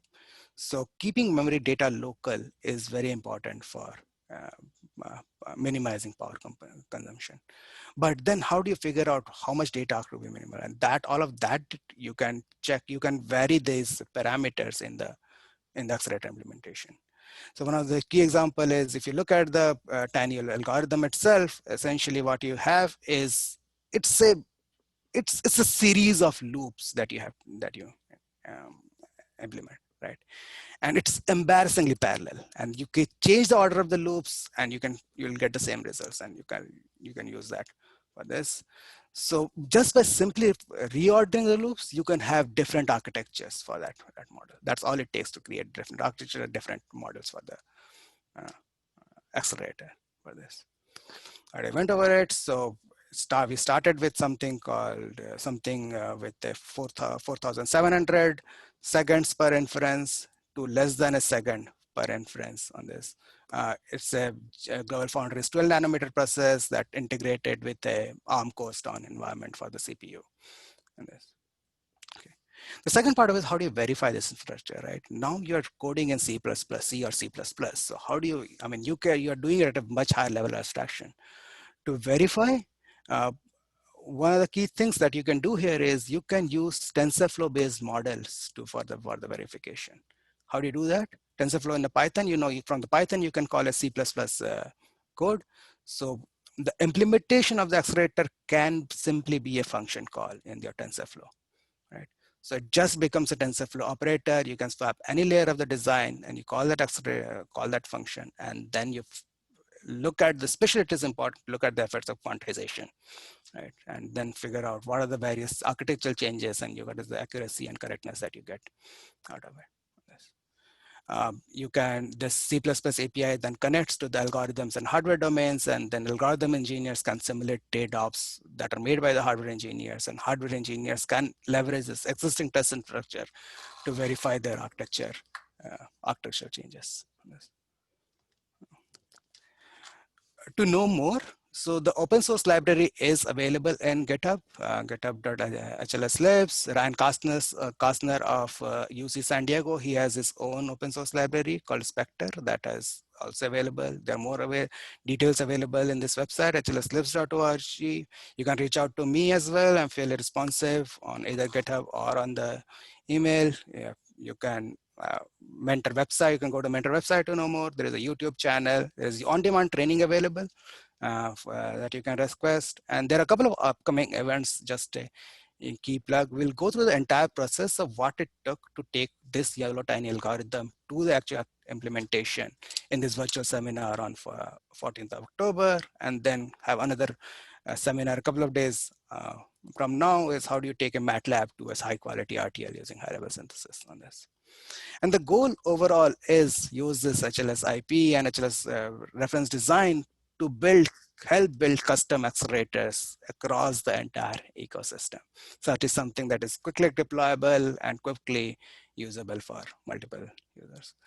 I think that I have 1 or 2 minutes to take up the questions. Yeah, thanks, Anoop. I don't know that there's any, I didn't see any questions, or if they were answered. Appreciate your presentation. You sent it to me already, so just as a repeat, I will make sure that everybody has a link to a box folder where they will all be stored. So thank you very much for your presentation. Anoop is going to be around for a few minutes, right? Yep, so if anyone does have questions, please type them in the Q&A box about HLS or the OpenML simulator, which he was, or OpenML Accelerator, which he was talking about. All right, so you can stop the screen share, and Dan, why don't you take over? Dan is going to be talking about a cloud-based verification tool. I think this is super interesting, and I'm just going to turn it over to him. Thank you, Ted. Well, thanks everybody for your attention here. I guess the first question you might be asking is why. Well, and what we found out in in adopting open source hardware, IP cores especially, is there's a huge benefit to the optimization. As everybody knows, the current trend in architecture is to optimize things for a domain, whether it's AI or automotive security. But with that benefit comes a risk. Now, instead of having an RTL block or a HLS block, as Anoop described, and having it as a black box, it's been fully verified by the vendor, it's guaranteed, you put in your design and go. Now the requirement falls on your side to have this fully verified, and not only verified with functionality, but also compliance to any standards. So if you made a change, for example, to SweRV, you would be required to make sure that those changes didn't make you non-RISC-V compliant.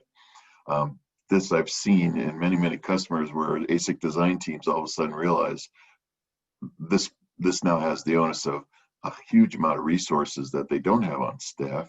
They don't have expertise in processor verification, for example. They don't have extra computers. They don't have extra software design license. And as my good friend Roddy says at Codesip, whether it's open source or not, the same level of verification is required to ensure your circuit's going to work. So fortunately, metrics has arrived on the EDA horizon now, and we're the first true cloud-based EDA solution. We're going to have a RTL-to-GDS 2 flow in the cloud, and with all cloud applications, there are some very simple, economic, and secure reasons to do this. The first is you get access to a leading-edge simulator. The simulator is built by Metrics. It's 5 years old. It's fully compliant with UVM, System Verilog spec. The advantage you get here is you don't have to install any software to run this. You don't have to purchase any hardware. You don't have to have any IT administration. You don't have to worry about security of everything. Everything is in the cloud, ready for you to use. You get complete on-demand, instantaneous access to the simulator. You're never going to wait in a queue. And especially for like regression tests, you have unlimited capacity in the cloud. So if you have 100 test cases in a test bench, you're going to run all 100 in parallel at the same time, instead of doing them in batches that are limited by the number of licenses you have. So it's truly immediately available to everybody in your group. We've seen regression tests accelerated by 10x. I've seen customers go from 10-hour regression down to 1 hour, simply because the simulator is running massively in parallel. The other thing is it's a meaningful cost reduction. eSilicon had moved their EDA to the cloud. They realized 20% cost savings just in the IT department alone. That didn't include the software from the EDA or any of the BIP licenses or any of that. The beauty here is you only pay for exactly what you use. So if you made a modification to an IP core and you wanted to run through and do update your test benches for whatever you put in there, if you've added a security element, if you've added some IP that you've developed internally for some security, for example, you have instantaneous access. You don't have to negotiate and buy an EDA license, install it, support it, and keep it running. Everything's there for you. Some other little secondary things that your management's going to appreciate is this is operation expense, not a capital expense. So all this is right off their tax bottom line. You go to your CFO and say, hey, I have an OpEx solution that doesn't require us to buy this capital. He's going to smile. It's just simpler. And then on top of that, people have, it's only been in the past few years where people have actually flipped their view of security. It used to be, oh, we could never put anything in the cloud. It's insecure. Ask yourself how many cloud vendors have been hacked. Then go online and ask yourself how many semiconductor vendors, data centers have been hacked. How many EDA companies have been hacked. Qualcomm was the first one that communicated that to me and said, we've actually determined our IP is more secure in the cloud, where that's their business. They're the best security people on the planet. In addition, if it does get hacked and your IP vendor's RTL is stolen, you're not responsible for that. The cloud vendor, for free, is taking the liability of being hacked. So you're scot-free. That something happens up there, you're not liable. You're not going to get sued by your IP vendor. Everything is going to be secured not by 5 or 10 security people you have internal in your data center, but by the hundreds of people like Amazon, Microsoft, IBM, Oracle, Google. They are the security experts, and that's why you should feel more secure in the cloud.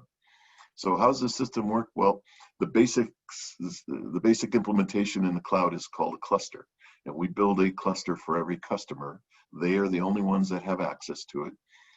It's a DevOps flow, so we have a Git repo and tools there. So we basically are taking your version control and then running that. In the cloud, in your cluster, is our cloud simulator. We can put any IP up there you want. I'm showing Avery VIP as an example. We can put any compilers, anything else. So you can somewhat think of this as an app store, and that your anything you want to bring up in there, we can put and build that for you.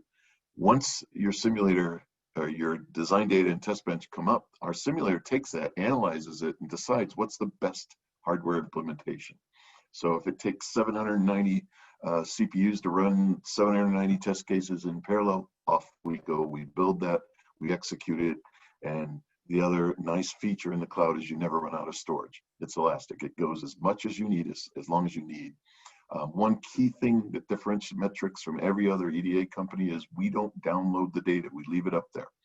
We give you HTML viewer capability to look at that data, It's very impressive to see waveforms on your iPad that are connected to the cloud.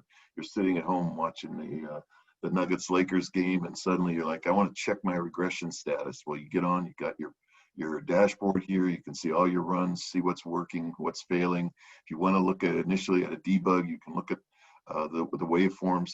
So that's your loop. You're uploading your data. You're not downloading the data. Data storage in the cloud can be very expensive, so we go to great ends to make sure that that data is there when you need it, but then it's archived, so it's not no one's paying for that. So this is what we believe is the future of EDA.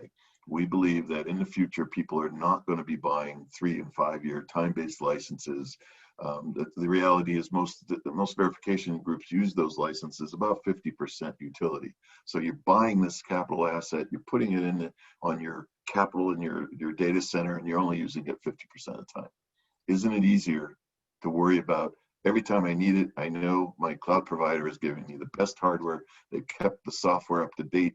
They've got secured all my IP, my design data, and they're making access to it available anywhere you have an internet. When this really started to become important was in March, when all of a sudden, I talked to CFOs from major companies, and they're like, we never contemplated our entire engineering workforce working remote. VPNs are going down, they're hard, struggling to get access. And the solution seemed to be just buy more VPNs. No, if you move that to the cloud, you don't have to buy that hardware. That hardware is going to sit there as we return to work, and more people are going. Yeah, 3-minute warning. Gotcha. So the point being here is this is the simplest way to adopt open source IP cores, make your optimizations and verify them without perturbing anything else in your ASIC design group. All the licenses that are being used for debug, all the licenses that are being used for regressions are not jeopardized. You don't have now a longer queue to get in line.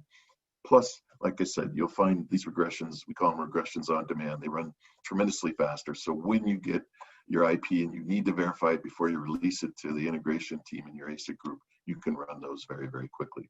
So what we mean, what the value to you is, you're going to get better quality. The reality is you should never stop testing. You always should be testing is my words to people. So in this case, you have access to all that testing. You're going to produce more productivity in your verification team. Nobody's waiting in line for their simulation to run. Nobody's waiting for extra capacity because the machines are all full. And you're going to save money. So you're going to do more, you're going to spend less. That's the basic proposition here. And it's perfect for anybody thinking of using open source IP where they're going to make these optimizations and modifications. This is the most cost-effective, most efficient way to do it. So there you go, Ted. Awesome. Now, Dan, I know that you had done and worked with the SweRV core, and you guys had a flow with the CODA-SIP, support. So, that may be something that you want to just sort of type, in for folks. There are questions that definitely want you to stick around a few minutes and answer. But I just wanted to make sure that that was known too. And you might, if you have a link to where that is for folks, that would be good to put in the chat as opposed to the Q&A. There's a press release about a month ago, I believe. I'll put that link in. But essentially within the CODA-SIP support package for SweRV, there's now an integration. So as you make your changes to the SweRV hardware, you rebuild your SDK using the CODA-SIP support package. Now that the simulator is built right in, you push a button and verification happens. That's how simple it is. But I will answer the questions. I'll stick around as long as I need to, and I'll put those links in, Ted. Thanks, Dan. Appreciate it. Okay, so you can stop that screen share. And okay, so next we're gonna hear from OpenROAD. So and eFabless. So I don't know which one you guys are gonna go first, Mohamed or Andrew? Okay, I can't hear you. Get off of mute. Andrew. See, Andrew's going to start. Yep, he needs to get off of mute. You are muted, Andrew. You're muted, Andrew. You need to. I've been trying. Can you hear me? Because I've been yes. trying to say I'll be audio through one link and video through this link, but Okay, I hope go you can ahead. hear me. Yes, we can. Can you hear me? Yes, we can, and we see Okay. your screen. Great. Okay. All right.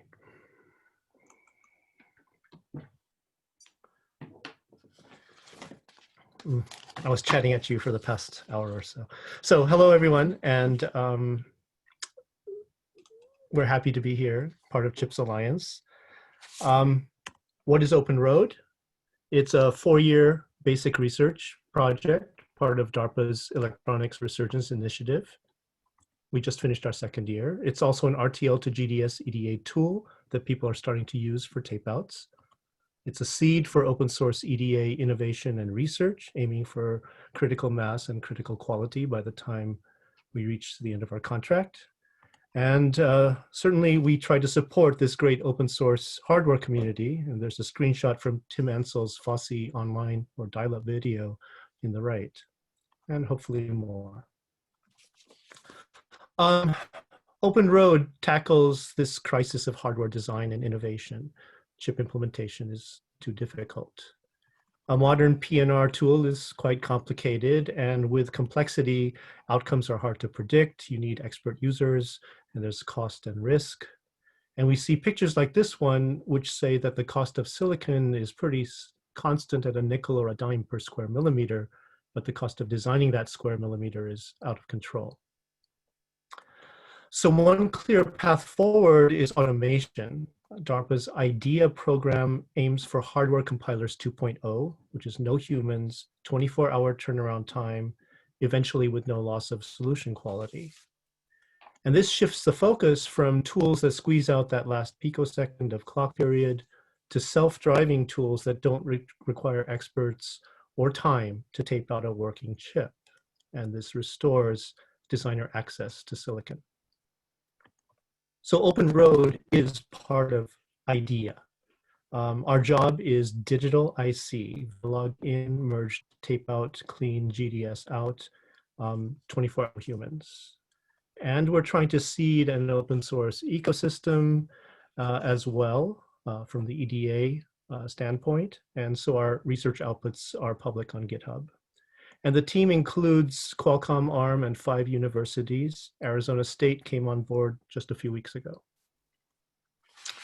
So to get from design complexity to our goal, we pursue as research several foundational technologies: partitioning to decompose the design problem, orchestration of distributed and parallel optimization threads, machine learning to model and predict what will happen when you run a heuristic on a given input with some target in some manner.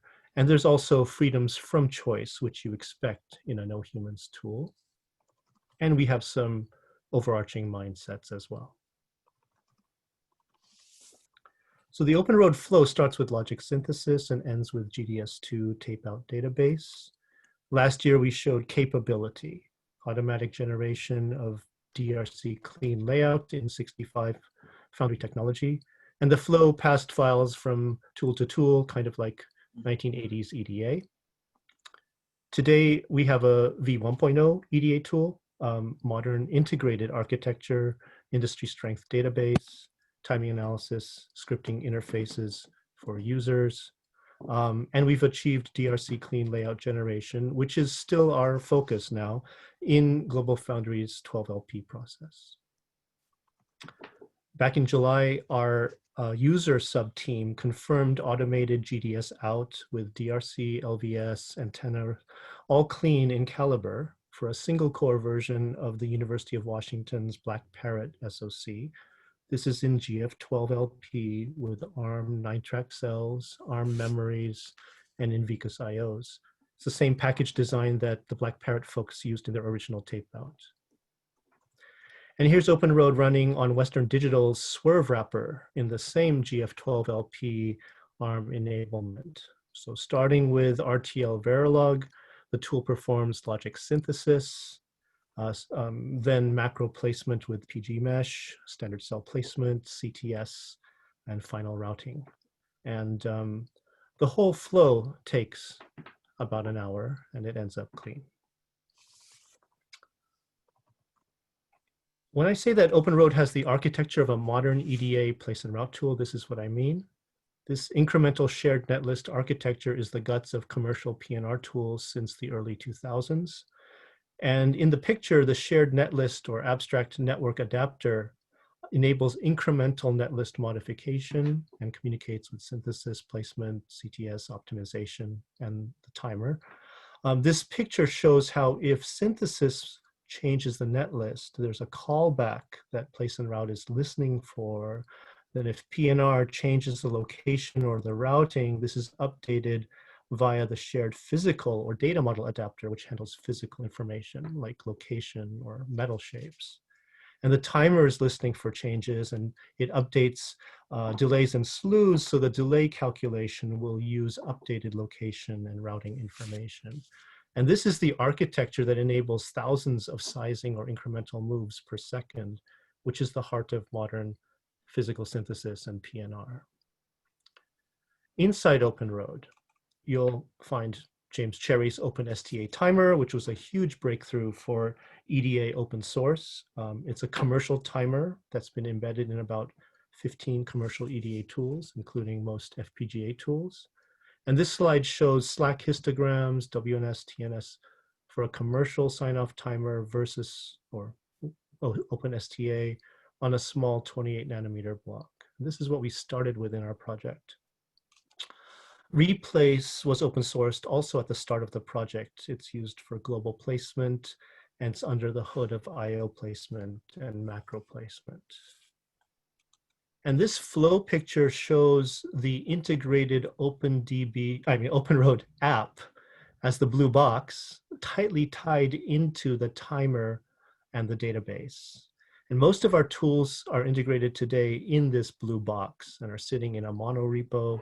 So consolidation of repos, test coverage, stronger CI have all been accelerating in our project for recent months. There's 3 other executables in the flow: Yosis for synthesis, Triton route for detailed routing, and K-layout for layout finishing and GDS merge. This is our website. Our mission, again, is 24 hours, no humans, RTL-to-GDS in advanced foundry nodes while catalyzing open source ecosystem for researchers, tool developers, and users. Here are some links. I know this is on video, so this is going really fast, I'm sorry. The project on GitHub, the nicely automated flow, that big picture, the top level app, as we call it, which is the EDA tool in the blue box, documentation. And let me flash a few more slides so the video can capture them. They give a quick walkthrough for users and developers, and then there's the PowerPoint source with talk notes that I'll be giving to the users. So for users, for developers, and some material that we presented in a DAC tutorial in July. I hope there's, oopsie, okay. All right. You have about 5 minutes, 6 minutes. Oh shoot, really? I have 8:26. Okay, well, the team.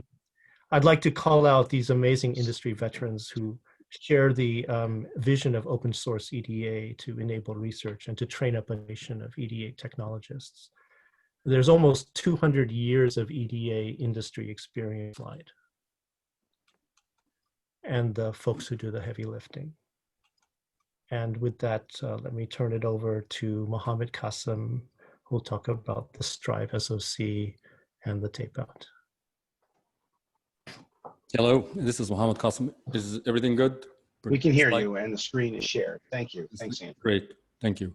So as I'm going to pick up on Andrew, and I am aware of the time, so we just wanted to show an example of what has happened in using the OpenROAD and building up on it, moving forward. So the first thing that actually happened in June 30, with the collaboration with Google, Skywater, was a release of a first manufacturable 130 nanometer process technology, and it's available on GitHub under the Google space. This library, this PDK includes everything. It's just incrementally released. So right now you're going to find all the digital libraries existent on the platform. Now I wanted to, this is a big thing, but I'm going to cover a little bit later when there's links to address that. So I wanted to, there is always an elephant in the room about, 130 nanometer open source process, too old, 17 years old. Is it useful? No, when you think about it, you look at, for example, here, the Europractice's inventory of designs. Half of it last year was between 90 nanometer and 350. Things like the Intel Pentium processor, this was on 80 nanometer and it was 1.7 gigahertz. And then we have a link here for a variety of examples for 130 nanometer. So my point here is it's a very valuable process for the both analog, digital, and mixed signal. What we did with eFabless and working with Google, we took basically the OpenROAD flow, built upon it additional optimization loops so that we can get into the full RTL-to-GDS on the process on 130 nanometer SkyWater. And this is released already. It's available to be used. And it's digital flow support for now. And very soon, I mean, hopefully within a week or two, the SoC flow will be released, meaning that you will have a flow that will generate from RTL to GDS, the entire chip, including pad frames and otherwise. We used it first on a chip, we called it SweRV. And SweRV, there's a variety of them. So one of the things we did is that we wanted to exercise this process in many directions, on the memory, on the digital libraries, on the content itself. So we have different versions. Some of them, a couple of them are from the Oklahoma State University development team for digital libraries, OpenRAM. We used all the possible additional generators that we can put on this chip. We taped out 3 of them in a shuttle number 1. The rest is coming soon. And this was on SkyWater, again, 130 nanometer. This slide just shows that it's a planned, as we go and work with the entire ecosystem, we want to exercise different cores, different peripherals, different content on the chips as we go forward. And all of that would be put out in the open source space. So with the content, and people can download it and learn from it and modify it, including the IPs that's in it. One of the things that attached to this project is that Google has announced to pay for specific shuttle basically pay for shuttles for the open community. And this is roughly the first one of them is going to be on November 30. There is a process to get in, and we will provide a complete harness that is a standard setup that people can download it or work from it. It's going to be the full RTL available again soon. It's called Caravelle. And that harness will be the platform to be used in that silicon trial. I would encourage people to go check it out because it is actually a great opportunity. And of course, hammer the tools. You want to know more information? These are links for the Slack, for where the libraries are, for the documentation as they are. And then one last thing, just since we're running out of time, there's a whole talk series by the FOSSI Foundation and around this topic. And it's coming from, and I put on the left the what's happened already, actually, except for the last one, the number 4. The next one is actually for James Stein, is on September 22nd.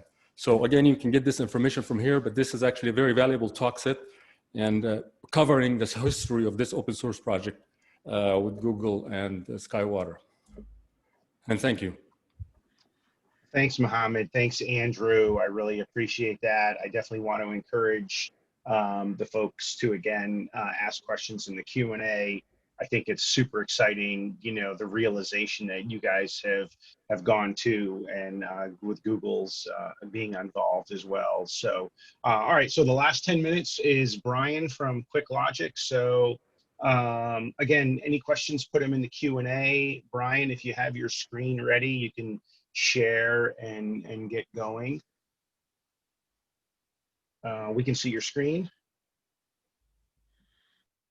Can't hear you though, so if you're on, you might be muted. How's that?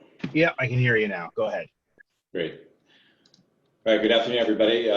Great to be presenting in front of you today. What I'm going to be talking about is QuickLogic's journey from resistance to adoption of open source tooling that hopefully could be a good message for everybody to hear how a real company is taking open source tools and bringing it to market on our products. For those of you that don't know, QuickLogic is a fabless semiconductor company. We're based in San Jose. We are a platform company, so we have an embedded FPGA IP product. We have SoCs that we build either with FPGAs or hard logic or a combination of the two. And we have an AI software platform that sits on top of that and other devices that you may want to build inferencing engines on. We have a strong focus on battery-powered applications, and as such, most of our products are tailored for low-power applications. So let's get into the topic of resistance. Over the past 30 years, there have been about 60 programmable logic companies that have come and gone in the space. And lots of them had great products, great architectures. They had devices on the shelf, but a lot of them failed. There's only a handful of them that are actually in existence today from a programmable logic company point of view. And probably the #1 reason why they failed was because of software. Literally devices on the shelf, but couldn't be targeted in an adequate way or couldn't take advantage of the performance of the devices because of software issues. And for those of us who have robust software, QuickLogic included, we were able to sell devices around the world, different mission critical applications, consumer products, etc. And what that afforded us as a company was we're able to build these walled gardens. So engineers would start using our tools, they get familiar with the tools, they don't want to change, they become sort of default to that same company for the products that they're going to choose. And so if you have a walled garden, you tend not to want to break that up. And so now I'm going to shift into the somewhat random path that we took into the open source domain. I've given you all the reasons why we wouldn't want to do it. Now let's talk about the journey we took to get there. So a few years ago, we started talking with the folks up at University of Toronto, looking at different ways of iterating our architecture and our software tools. Von Betz, Jonathan Rose, those folks. And they started talking about VTR and VPR from an FPGA placed around an architectural exploration tool. Seemed really interesting. Nothing obvious for us at the time to jump into because, again, we had our proprietary tools. And then along came this gentleman that a lot of you know on the call, Tim Ansel. He stopped by our booth at a trade show a couple years ago, and he was suggesting that we want to get on board with open source FPGA tools and target some of our low-power reprogrammable FPGA devices. And you know, I thought about it, and it's basically, do I want to break up the walled garden? Do I want to risk that? No, thank you. Let's keep in touch, but we're not going to do anything right now. That was about 2 years ago. Then, you know, shortly thereafter that, I'm at a trade show. I'm working with some of the global foundries ecosystem. We had an embedded FPGA intellectual property at 22 nanometer, 22 FDSOI, and I got connected at that show with Frank and the folks over at ETH in Zurich, and they're talking about doing these really low power processors and how could FPGA be used to do hardware acceleration or offloading of that. And so we thought, well, let's go do this together. I'm still not going to open up on the tools, but let's go do this together. And so now our FPGA is sitting next to an open source RISC-V core. And in fact, I think everything on that chip was open source except for our core. So time goes on, they're starting to publish research on this. It's looking really interesting, the use cases they can do.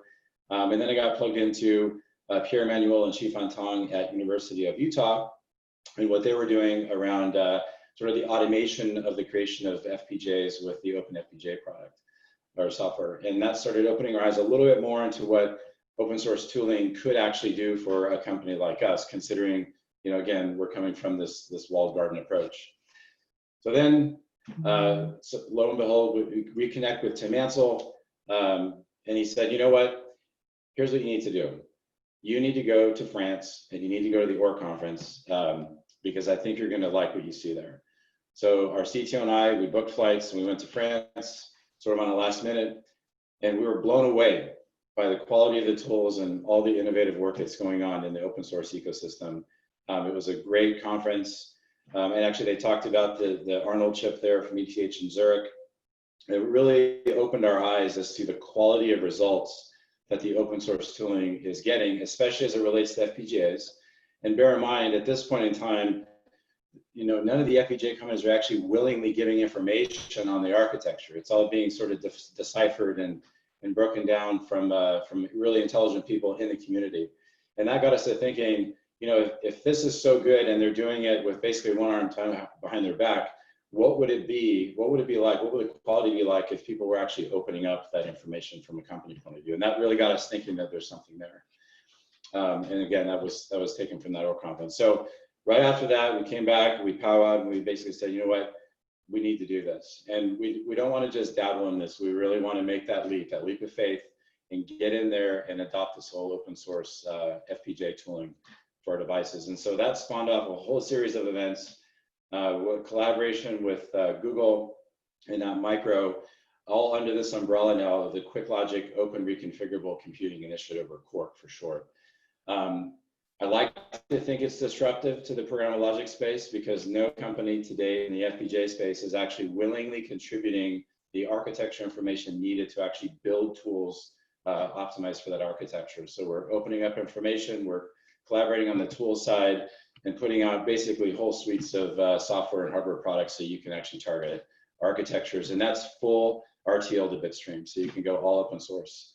A lot of credit goes to Google and Antmicro for having the vision and the understanding of what's needed to take a proprietary thing into the open source domain, and Antmicro for really helping on the development side and making that happen. And as such, we now have, with Antmicro and Google, SymbiFlow support for some of our embedded FPGA architectures, FPGA devices, read-out support, so you can emulate the whole system.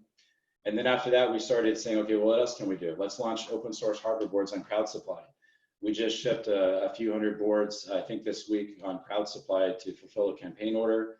We joined Chips Alliance, which is why I'm here in front of you today, and we joined Open Hardware Group. So now we really are all in. We're fully committed to this.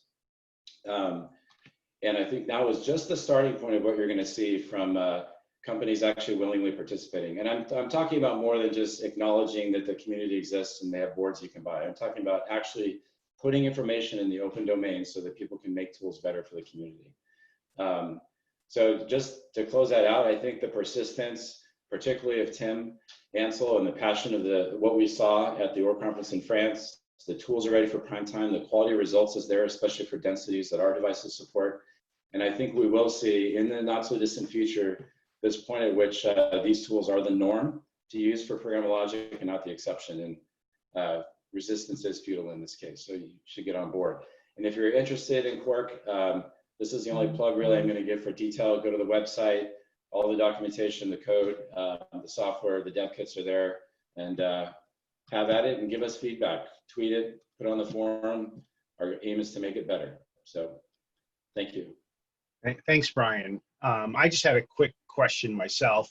So do you guys have any device, like standalone device, that can be targeted by those open tools? Yeah, we do. So on the left here, we have this Cortex M4 MCU device. So it's a Cortex M4 microcontroller that has an embedded FPGA core on chip. Okay. So that you could offload different functions to it. We have some AI software running on top of that, but that's all supported with open source tools now. So it has FreeRTOS, it has Zephyr as an option, the SymbiFlow for the FPGA support, and then that Quick Feather development kit. All the files are out on GitHub, but you can buy it through Crowd Supply, you can buy it through QuickLogic. We also have a near-term roadmap to releasing more devices with this. As I said, we're all in, so a discrete FPGA device coming soon, and our embedded FPGA cores, we're going to continue to support them from open source tooling. So we're 100% all in on this for all of our devices. It's just a matter of time to get each one up and running. Sure, sure. That's great. Well, I do want to let everybody know you can put some questions in the Q&A. I'm going to just close, just kind of circle back with, yeah, you can stop the screen share, Brian. Let me just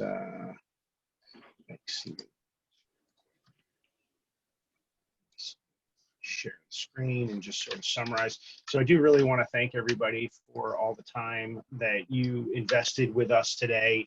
I hope that you see all the energy and the enthusiasm and what's going on. Lots of members of Chips Alliance. We continue to grow.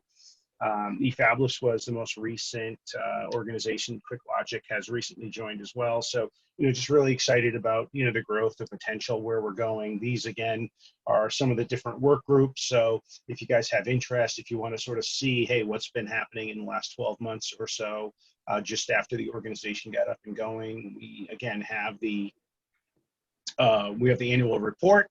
And then you can also kind of find out what it is for joining. So again, thanks to everybody very much. I'm going to hang around for a couple more minutes. And Brian, I think you will, and Mohamed as well. So if there are any other questions, please put them in the Q&A.